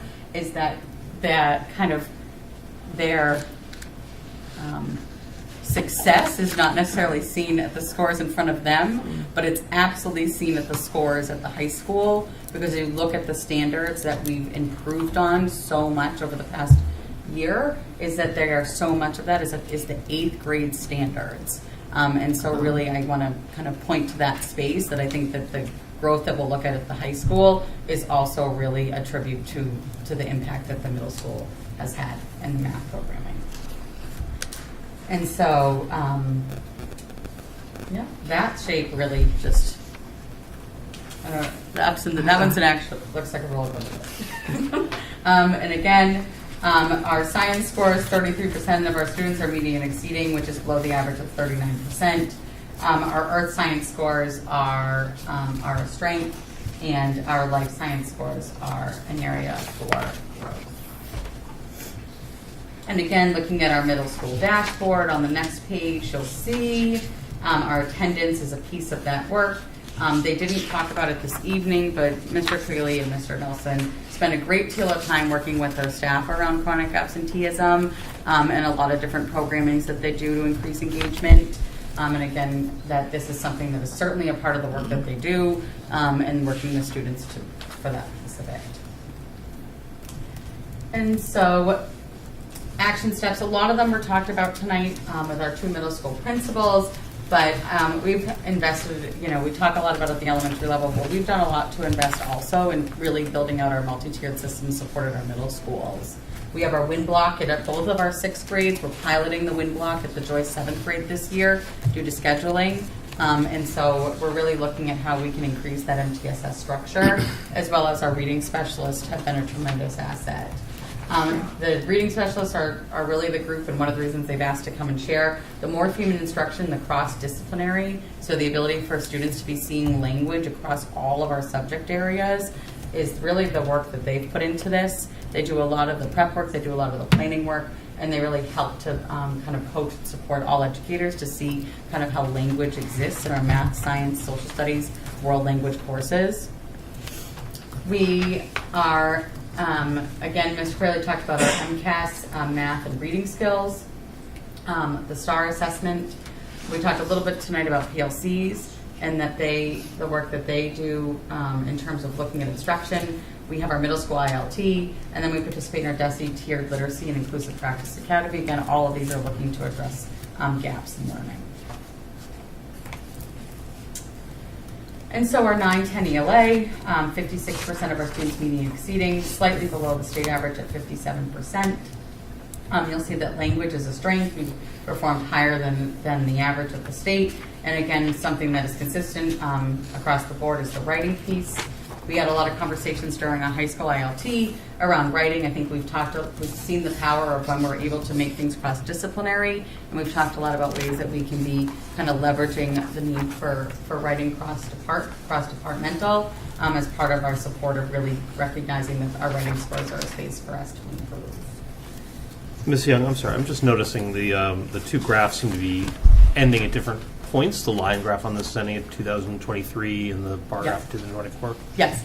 So the state average has not gone in yet. Okay. So the reason that you see it is the state average for growth on all other charts. It was able to be there. The state average for the meeting exceeding was not. So I don't show a growth one for the science That's just the meeting and exceeding percentage, and that's why I've been announcing it as we start. Okay, thank you. Yeah. No, thank you. And last, on our high note, really, we're looking at our high school math growth, which was at a 9% growth from the previous year, and we have 51% of our students meeting exceeding in math, which is above the state average of 58%. And again, one of the things that we talked a lot about is that a lot of this is, of course, attributes to the programming at the high school, but really what we looked at a lot was the standards that carried from the 8th grade, and really seeing how the consistency of programming in the middle schools is helping to support that foundation at our high schools. Just as some high points that are, geometry was that we scored above the state, and the first one, the statistics and probability, is the area in which was not as high. But to the average growth. So the reason that that graph is a little bit different is that although we improved, so our meeting exceeding percentage went up in terms of how much all of the students improved year over year, was not as high as, if that makes sense. So what it most likely is, because you're looking at an average, is that there are probably a lot of students that made a lot of growth, and then a lot of students that didn't. Alrighty. And the last one is our science scores, which is 56% of our students meeting and exceeding, which is above the state average of 49%. And this is our biology. And our growth has continued to go up. One of the things that we talked about during our high school ILT, that not necessarily, no decision necessarily made, but we had switched to the biology test a few years ago because the physics was so dependent upon students' Algebra 1, given that we have had such a change of population during that time, and biology is so vocabulary-centric, has been the conversation around whether we should be reconsidering the physics, whether the biology again. I think there's a lot of different reasons for each of the different ways. We've been pretty successful under the biology lens. But we've also then opted to have students do their retake under physics if they've been struggling. And so again, that's constantly a conversation that we have. And so in terms of some of the action steps, the attendance dashboard, same idea. It's part of the accountability data. And again, I know that the high school does a lot of work around working on attendance and working with students, especially around chronic absenteeism. Again, this is part of our accountability data. It's one of our metrics.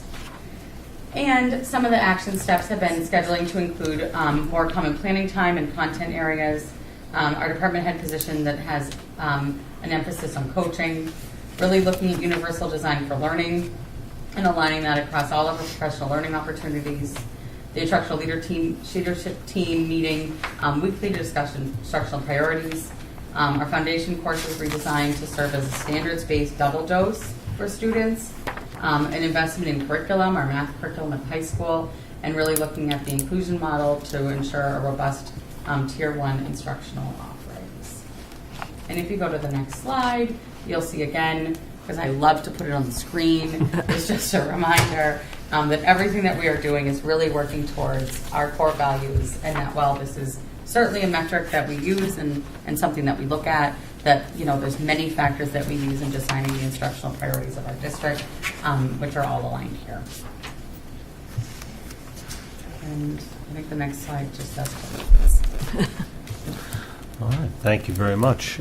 Committee, any questions for administration on the data review? Ms. Cormier.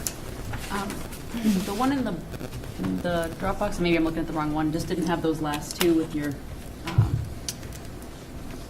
little picture, and then the list of action steps. Oh, we'll make sure that it's updated. Awesome. And secondly, as far as attendance, specifically at the high school, but this could apply in other places too, this is attendance to the school day, but do we also collect data around class attendance? So I might be here, but I might miss fourth period, so many times a week, or things like that. Is it down to that level as well? Do we collect that data? I don't want to misspeak to the high school. I know that it's not necessarily every single block of the day. I don't know what they're doing at this time in terms of internal structures, because I know that they've been talking about doing different changes. I don't know if you know, I just don't want to misspeak to what Mr. Rasmussen's doing. I believe the intent is to have class attendance taken every period, to your point, because if you're missing fourth period every day, Right. but you're really in school, to be able to tease that out. That's been a conversation that's happening at the high school. Thank you. Ms. Crowley. Okay. Courtney, you mentioned the reading specialist team that is sort of guiding the instruction on the elementary school level in ELA. Can you just elaborate on who's the memberships of the team and what roles they play? Yes. Thank you. So you have the content specialists, who that's the first position that had gone in, and they're really under the realm of content specialists because while they've been primarily focused in the area of reading, because that's been our elementary focus, they are the kind of the group that has been starting to support the implementation of math. And then we have our reading specialists, who are really direct service providers primarily, and they are providing tier 2 support for small group instruction for students. Content specialists do a lot of that as well, and I think that we've worked to having kind of reduce some of that time so that they can be in supporting teachers in other ways too. And then we also have in our Title I buildings, we have a Title I reading specialist who pulls and does small group instruction. And then each of our buildings has building-based interventionists, which are 19 hours a week. And that number is different based off of, we have a certain number that we provide out of our district budget, as well as I also supplement our Title I schools with additional 19-hour reading reading interventionists. It's a very robust team, and we are very, very fortunate. And we could not do this work without all the helping hands. And Mr. Clark mentioned that this year we were able to, I think he used the word stretch the literacy block so that there's more time dedicated to. So this. we did kind of a consolidation rework. We had a block of time for small group instruction. We have with outside of that hour block of time of literacy block time, there are also times with read alouds. There's our foundations block. Those are all separate. So the total number of literacy minutes is greater than 60. You're up at probably close to 120. But what he's talking about is that we took the WIN block and we took the small group instruction block and combined those two. And that was for a few different reasons. One is because it was able to make it so that we could be allocating our staffing structure so that 60-minute block of time we sent everybody. So that's why we're able to kind of make the schedule work. What would happen when you had a small group block and then a WIN block is they would kind of go against each other. Right. And if you didn't necessarily have the staff that you needed to run all the things. So this allows ML students to go to the WIN block as well. Yes, because what would happen previously is that would be the WIN block time, and then they would also have ML support. Right. Now we've made it so that in the 60-minute block, they might meet with the ML teacher for the first 45 minutes, and then for the last 15, they go straight to work with the teacher. So we're really working out the schedule so that they're able to have access to kind of all the different things. Okay. And then in this block, this is where if you have, depending on the skills of your particular, your reading achievement, you can be broken up into smaller groups to isolate that one skill. And every student's working in small groups. So you can be a student that's also meeting and exceeding expectations, and you're also getting small group. You may not be in small group as many days a week because you're also working on a lot of, they're doing a lot of extension activities, or they're working in book clubs or kind of other things. But every student, whether you are in above group, on group, the students that have targeted support, you are meeting with your classroom teacher. Okay. I really appreciate having, I need this explained to me literally every year. Me too. Because it is such an important piece of the district, the district initiative. I want to make sure I understand completely what's happening, and I think I'm 65% there. But I think it's all, I think too, when I say, I'm explaining it in it's perfect iteration. I think that we recognize and we say, buildings are fluid and every grade level looks different, and some grade levels need more support than other grade levels. And so we talk a lot about how like this is the framework, but you're also building it out based off of the student data in front of you and how the groups that grade has to run. And we talk a lot about needing to, that this is why you have those data review cycles, because you come back to the table, and I've had these conversations with teachers across the district, like if it's not working, then sit down and figure out like another way that it might work better. It doesn't, and so we're really talking about this is the general structure, and I would say for the most part you walk in and it looks relatively similar, but it's really tailored towards like the data that is in front of you and the student groups that you have. And like every year of teaching, there is no class that will look the same, no grade level that will look the same. Thank you. Yeah. Additional question. Ms. Watson. Yes, excuse me. I just had a question around writing, with writing being kind of our lowest score across the board in all grade levels. Do we have writing specialists or those that kind of work with our students to help support that area? So I think that the writing part of the bucket on the MCAS is it's really a comprehension writing, because very often what it is asking students to do is take the story and rewrite it from a different character's point of view, or kind of the application piece. And so while it is certainly a writing part, I think it is really about the kind of the higher level thinking component of it. And so I think that as we can see, I think it's kind of consistently where that bucket falls. We have talked a lot about as part of the comprehensive literacy plan, and I just had this conversation with a first grade teacher in the building the other day, that it is, a piece that we're still looking at, but it's also, we're lifting different things at different times, and kind of when is the right time to kind of relook at that part.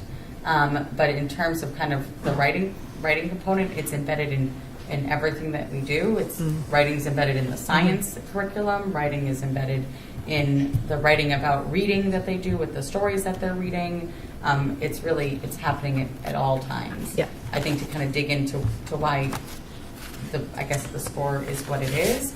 I think that it's more than just writing. If that makes sense. Yeah, it's on sites. It's very much related to reading too, Yes. which then with these additional supports, we didn't hope bring up the reading score, which as we have these new supports, maybe we'll be able to see that over the next few Yes, years. I would anticipate as that one grows that they would go together. That makes sense. That's logical. And then one other question in regards to the Commonwealth. You said scores have kind of declined across the board. Is there anything the Commonwealth is talking about doing to help support districts in that regard, in those specific areas? Not specifically. I mean, I think that there is, I think the big piece that we look at, and why I always am looking at kind of what are the different academies that the department is recommending. I think the more that we're able to be connected to a lot of their initiatives, the better it is in terms of us receiving more funding sources. Because very often when you're applying for grants and funding with the department, it is what are you currently doing that we are doing, as the box that you're checking. And so that is why we are part of the Playful Learning, which is through the Department of Education. We're part of the DESE's tiered academies, the Inclusive Academy, because all of those are the things that I think really kind of head towards the support and the funding, is the more that you are kind of buying into the supports that they provide. Works are also very helpful and very good, and we've had a lot of success. But I don't know if it's directly related to MCAS. I find that it's more directly related to what are we joining. Got it. That they're offering that then we can support here, and it's sort of a full circle. Yes. Okay. And we join when we can. No, I know. I've heard it. we do a lot. But it's a lot of why you do is that's what's really connected to the supports that they provide. Great, thank you. Yeah. Mrs. Chisholm. The attendance is kind of one that is going to hurt us big time. And we have 22.4 at the high school chronic. So I'm sure it's being worked on, but are our truant offices working overtime in order to address this? If this is something that's going to hurt us and does hurt us, and kids that are missing that much school definitely are not going to do well in other areas. So I think that's something that we really need to pay attention to and somehow make it a positive thing that they're coming to school. So I think that's good. And I mean, and I appreciate all this work, and this data is amazing. It's sad, but it's interesting to see how we are progressing and where we are progressing. But sad that we're still not meeting the state average, which everybody in the state had COVID. Everybody in the country, everybody in the world had COVID. So they all are battling the same thing, but can seem to be doing better. So we need to pick it up. But now that the vote was that MCAS doesn't really have a bite at the end of the tunnel, I'm thinking that if I was a sophomore, why try? And I just think that was sad that it passed that way, because there's nothing. If kids, like John Wells would say, if you don't have something to be banged for, you're not going to really care.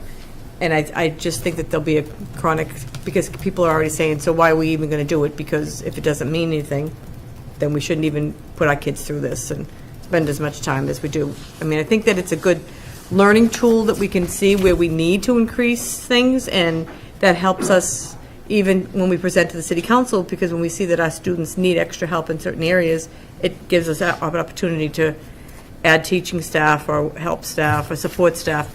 But it's the truancy thing just bothers me. The kids aren't coming to school, and it's going against us. So I think we need to do something, and maybe we can even have the truant officers come in before us at some point, just so that we can see what they're up against, and maybe we can get them some additional help.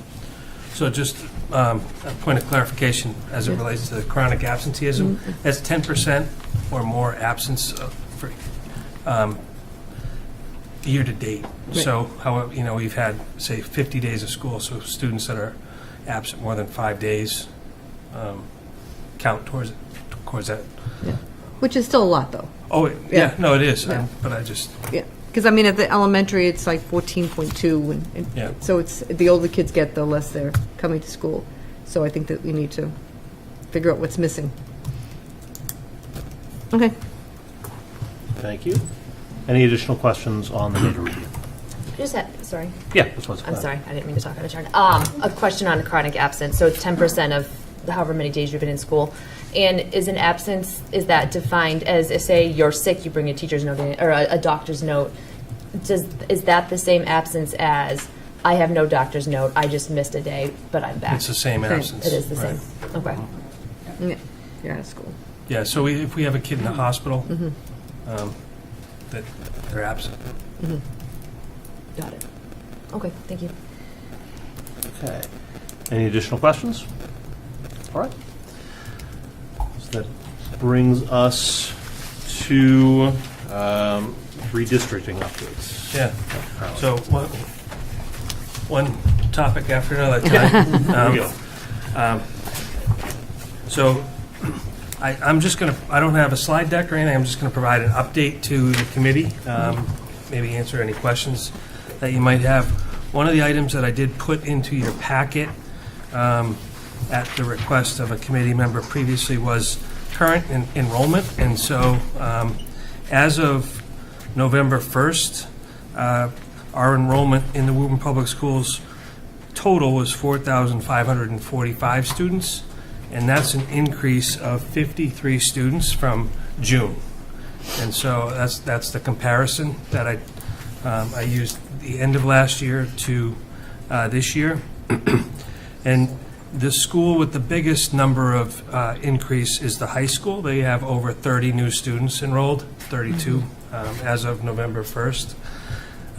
Ironically, the middle school numbers are exactly the same, and the elementary schools as a sum are up 21 students in total. Some of the schools that there's variation, I can explain. The Alta Vista is up 34 students, but that's because they added the SOAR program. And so the opposite holds true. The Malcolm White is down 28 students, again, because of the program move, largely the program move. There's some tweaks there.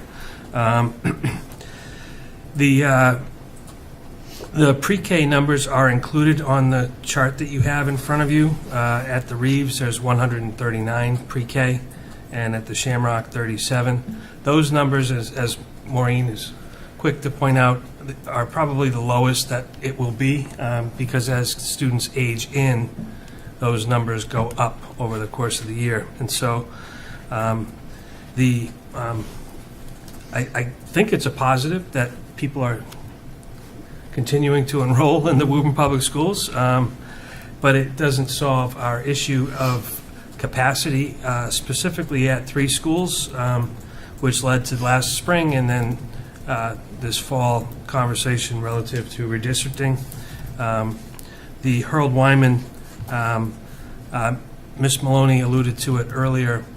She has 3 K-1-2 classes. She runs 6 lunches per day. She calls it the all-day buffet.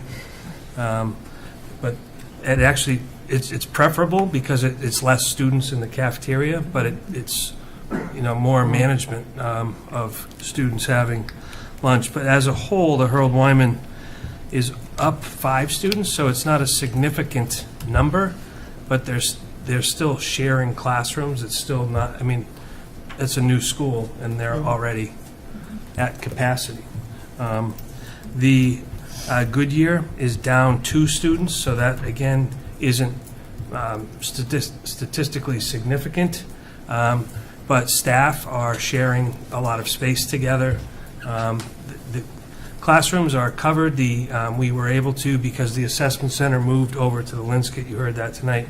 The music room was reinstated, which created more space, but again, there's not, largely for teachers and support staff, enough space for them to effectively work in private.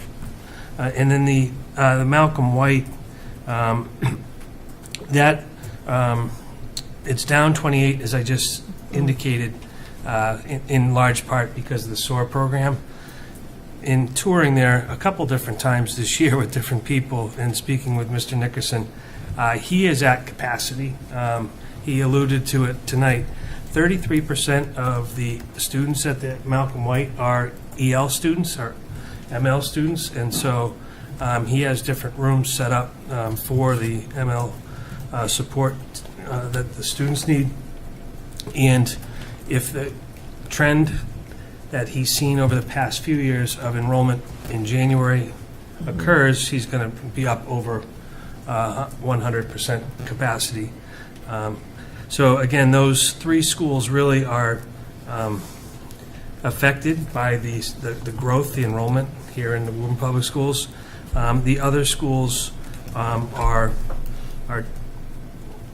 having some growth, but not, or crowding, but not to the extent of those 3 schools. So with all that being said, you asked earlier this fall for us to look at redistricting. I have contacted a couple different consulting options. We're finalizing with a consulting group to help us go through this process. We will be looking to involve stakeholders in potentially a survey right out of the gate to at least provide the committee some guidance on guiding principles, like what's important to the community. Do you want to walk to school? Do you want, how far do you want to stay on a bus for? Those kinds of guiding principles, so that stakeholders have a voice in the process. And our intent is to push out a survey in the near future to kind of help to inform some of that work. One of the things that we've talked about here, and Ms. Wetzel's kind of taken the lead on it, but one of the areas that is of concern is the ECP, or the lack of a dedicated ECP space. As again, I sound like a broken record. I apologize, but we have 9 classrooms at the Reeves and 4 at the Shamrock, so a total of 13 ECP classes. And so we've endeavored to try to come up with creative options as it relates to the ECP. There's been a task force that's been meeting throughout the fall. And I say that because the ECP and trying to find a dedicated space in the redistricting kind of are commingled. And so we are in the process of trying to come up with a solution to the ECP and simultaneously figure out the redistricting. So I should have information relative to the consultant selected in the very near future. The intent is to move forward. That's, the committee asked me to do this work, and so that's an update from me. Thank you. Any questions for Dr. Crowley regarding redistricting? Ms. Crowley, was that a hand? Yeah, Sorry. it was like a finger. I couldn't quite see it. I guess as we are moving forward with redistricting and getting an expert opinion, I imagine that the new consultant 2.0 will have access to a lot of the data that was previously done, the geocoding and that. Yeah, so I think the city, Matt Barrett, on the city, the GIS person, did a nice job at the end of last year working with us and geocoding a lot of where our students are. And we learned a lot last spring going through the process about what the priorities might want to be, and the work that was done, I don't think was done in vain. We didn't get to the finish line, but certainly I think there's a benefit to having gone through that process, and there is data that we can rely on. I will say that, we have to trust and verify our data, and I think that is an important component to this, to make sure that when we do it, that it's done well and thoughtfully. Yeah, thank you. I guess my other question is, when are we going to have at least an outline of action steps from the ECP task force so we can, because if we want those seats, we're going to have a solution where we have seats for the ECP. We need to give that to consultants so they can put the children in those seats. So I didn't know if, not to put Ms. Wetzel on the spot because, but I was wondering if we have a general timeline of when we can expect to see at least some recommendations come out of that. Sure, I'm happy to answer. So we are going to be meeting next week. We were initially going to meet this week, but we're pushing it off just a week to kind of get our ducks in order. So we're meeting next week to discuss some options. We've sort of narrowed it down to a few, as I've discussed kind of in these meetings. So I'm hopeful that we can come up with a solution, if not at this meeting next week, but in the very, very near future, that we can then bring to the table, because I know it is a large piece of the redistrict, and we can't do a redistrict until we decide where the ECP is going to go, because it is 13 classrooms. So hopefully soon. I don't have a direct answer, but we are definitely meeting next week, and the committee's working really hard to come up with a solution. It's a very dedicated group of people. Awesome. Thank you. Through the chair to Ms. Wetzel. Thank you. Absolutely. Any additional questions on redistricting? Mr. Morenin, and we'll go. Thank you, Mr. Chairman. If I could, obviously a lot going on, and to be fair to the citizens of Woburn, we need a timeline. Is this going to, the consultant's not here yet. We're talking November 11th, 12th, 13th November. A couple of mine, I understand that. Then they have to go out on bid, get back to you, get back to us, get the ECP information, get the information, get a survey. I just like to see a timeline to, it is going to happen for next year, perhaps. I'm not saying it is or it isn't. If that's the plan, I want to see that the features that we went through last year with all the emails and all the concerns, that those answers are met long before when we were doing this last year. All right? I just don't want to look like we did last year again. Agreed. So I just want to make sure that that's out there tonight. Again, there's a lot on the plate, a lot going on, and it's just a big, big move to make a redistrict. With redistricting, the early childhood center, the building committee stuff that's going on, there's a lot happening. And if, we have to set up a priority one way or the other to make this redistricting work. So I just like to see a timeline sooner rather than later. That's my only point tonight. Thank you. Thank you, Mr. Morenin.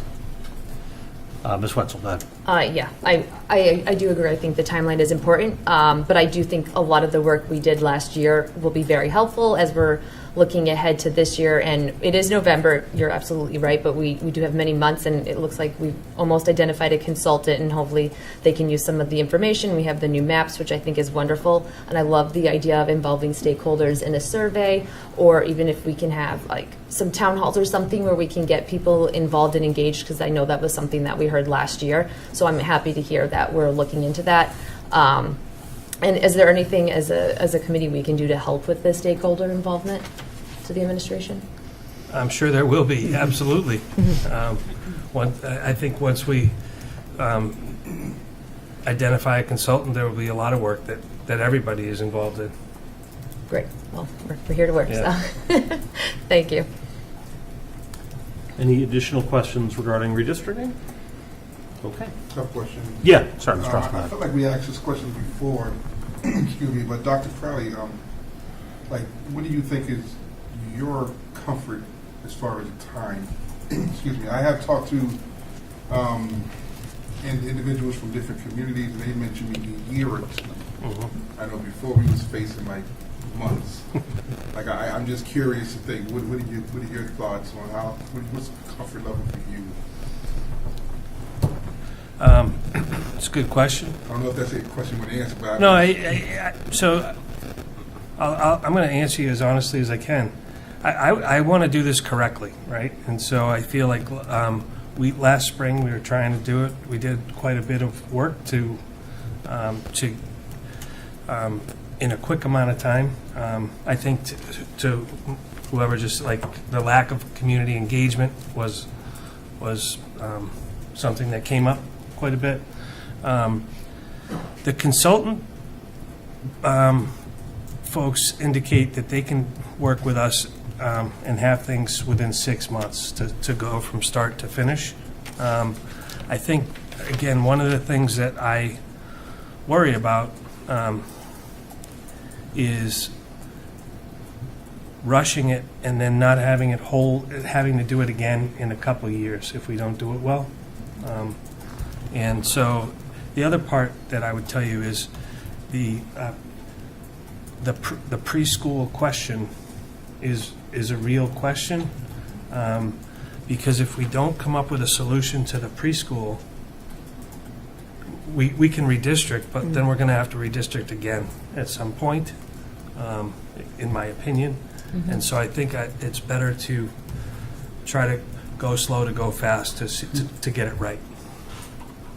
I agree. I don't want to see you with any added stress that is unnecessary. I feel like what we went through recently was a lot, and just conversation with you. I know there's a lot on your shoulders, so I would rather see it, as you say, slow as well.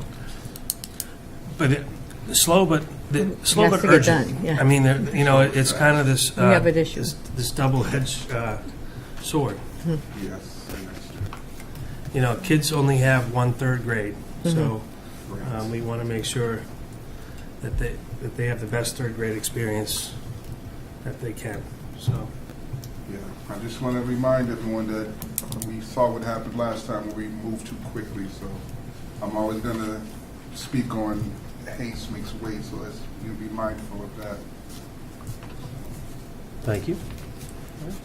Any additional input on redistricting? I just have one question that came up after what I heard. So the consultant said it takes like 6 months from start to finish. Would that be from start to finish where we vote on a plan, or start to finish for them to have us a plan to vote on? So last time when we tried this, we had multiple plans, and we had to vote on the plan, then we modified the plan. So is like the 6 months a start to finish where we incorporate the community, we have these plans, we Yes. vote, and then we can start the execution process, and how that will look and feel to the kids, families, and staff by April-ish, give or take? that's, yes, Okay. the latter. Okay, great, thank you. All right. Anything additional? Mrs. Chisholm. Yeah, only because if it's 6 months, we're talking May, and I just don't want this to end up to be the same thing that we did last year.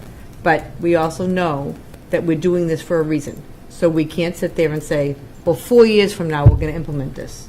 Because we have kids that are going to be in crowded classrooms, and services are going to be, bound together. So we need to take the responsibility of making a decision, as hard as it's going to be, in getting this done. So I just, the sooner the better, to get it out there to people and let everybody know, so that we're not up against June 1st and kids don't know what's going to happen.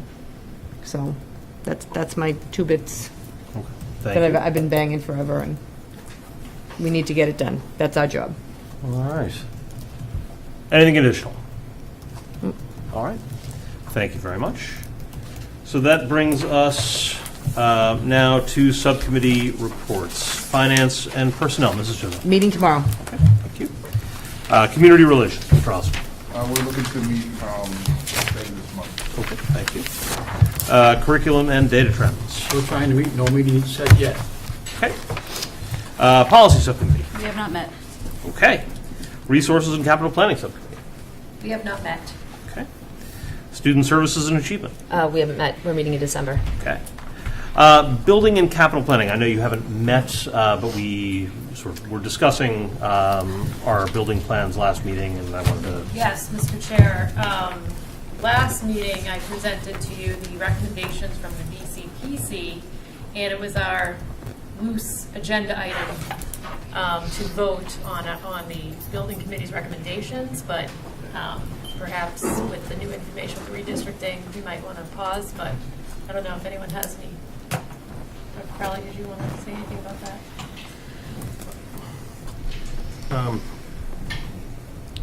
I think a pause is in order for the moment. I think with the redistricting, with the preschool, I think those are priorities as it relates to the facilities here. I do think that this was great work, and I think we need to bring it up, but I also feel like we need to figure out as a priority, what I'm hearing from the committee is the redistricting emerging as a priority. And if we could check with MSBA, because I believe that they may even require us to have done redistricting before we asking for an additional building or something on that line, as far as at least have gone through what we'll be going through this next time, so that we can say, and I just don't want that to be on your plate at the same time trying to do a statement of interest and getting all that work done at the same time. I appreciate that. I believe if it's an elementary project, then the redistricting may play a role. Right. It wouldn't be a middle school project. Right, exactly, yeah. Thank you. All right. So we already voted to table the BCPC recommendations, so we can continue with that. I have been in communication with the City Council and with our City Council liaison, and they are ready to hear from us when we have something to say, so we will be able to get into an agenda when we need to. And that brings us to the CP Task Force, and I understand you haven't met since our last meeting, correct? No, we're meeting next week. Yep. Very good, thank you. Correspondence. I did receive one piece of correspondence this morning. Let me call that up really quick. From a Mr. Stephen Heimlich, who wrote asking for information on financial literacy programs at the high school. I sent him the program of studies. He did find what he was looking for there, but does want to advocate for requiring financial literacy courses for juniors and seniors at Woburn Memorial High School. Do any other committee members have correspondence? Ms. Cormier. I just want to mention that this past Saturday was the Woburn Community Education Foundation Gourmet Gala for this year, and while I don't have a final number at this point, I will for the next meeting, but it looks like over $30,000 were raised net for the Woburn Public Schools grant program. That is outstanding. Thank you, and thank you for all of your work in putting that together. It was a wonderful evening. Thank you. And a really great event. Thank you. Mr. Moran. And one time I received, Mr. Chair, if I could just, again tonight, compliment Mr. Bob Davis, our veteran aide here in the city of Woburn, not just for the parade this week, but also for arranging speakers in our elementary schools. So I'd like to make a motion that you, the school department, send a letter of thanks to Mr. Davis for his planning on all that and making that happen. Second. All right, I have a motion, I have a second. Any discussion? All in favor? Aye. Opposed? Thank you. Mr. Moran, would you like to write the letter personally? I'll try my best. I already You saw spell Bob- check. I'm happy to tell Have you. you seen his handwriting? I already saw Bobby gave us today. That's okay. All right, I appreciate that, and thank you for your service, and thank you for taking part in that program as well. And Ms. Wetzel, thank you for your service. You can hand carry to him, save us a stamp. There you go. Yeah. All right, excuse me. Any additional correspondence from members of the committee? No? We did get a couple of future agenda items already tonight. I have truant officers, and Ms. Young, can you remind me the future agenda item that Ms. Yes. Gillis had wanted to put So on? Ms. Gillis had asked about the middle school reading specialist, but it might be a nice opportunity for us to do kind of a, to your point, kind of our literacy staff. Okay. I will add that to the list. Yeah. Thank you. Any additional future agenda items? No? Okay. AP test. Yes, thank you. Actually, that's one, we may want to start with curriculum subcommittee on that. Mr. Moranen, if we could add that to the agenda, and then that could be brought to the full committee. But that'll allow us to dig into the data a little bit more in curriculum subcom. Okay, we do have executive session to conduct strategy sessions in preparation for negotiations with non-union personnel, or to conduct collective bargaining sessions or contract negotiations with non-union personnel. Make a motion, we go into executive session with the purpose stated by the chairperson. Second. Roll call. Roll call vote, please. Mr. Austin? Yes. Ms. Chisholm? Yes. Ms. Cormier? Yes. Favor. Ms. Crowley? Yes. Mr. Moranen? Yes. Ms. Wetzel? Yes. Mr. Lipset? Yes. I just can't.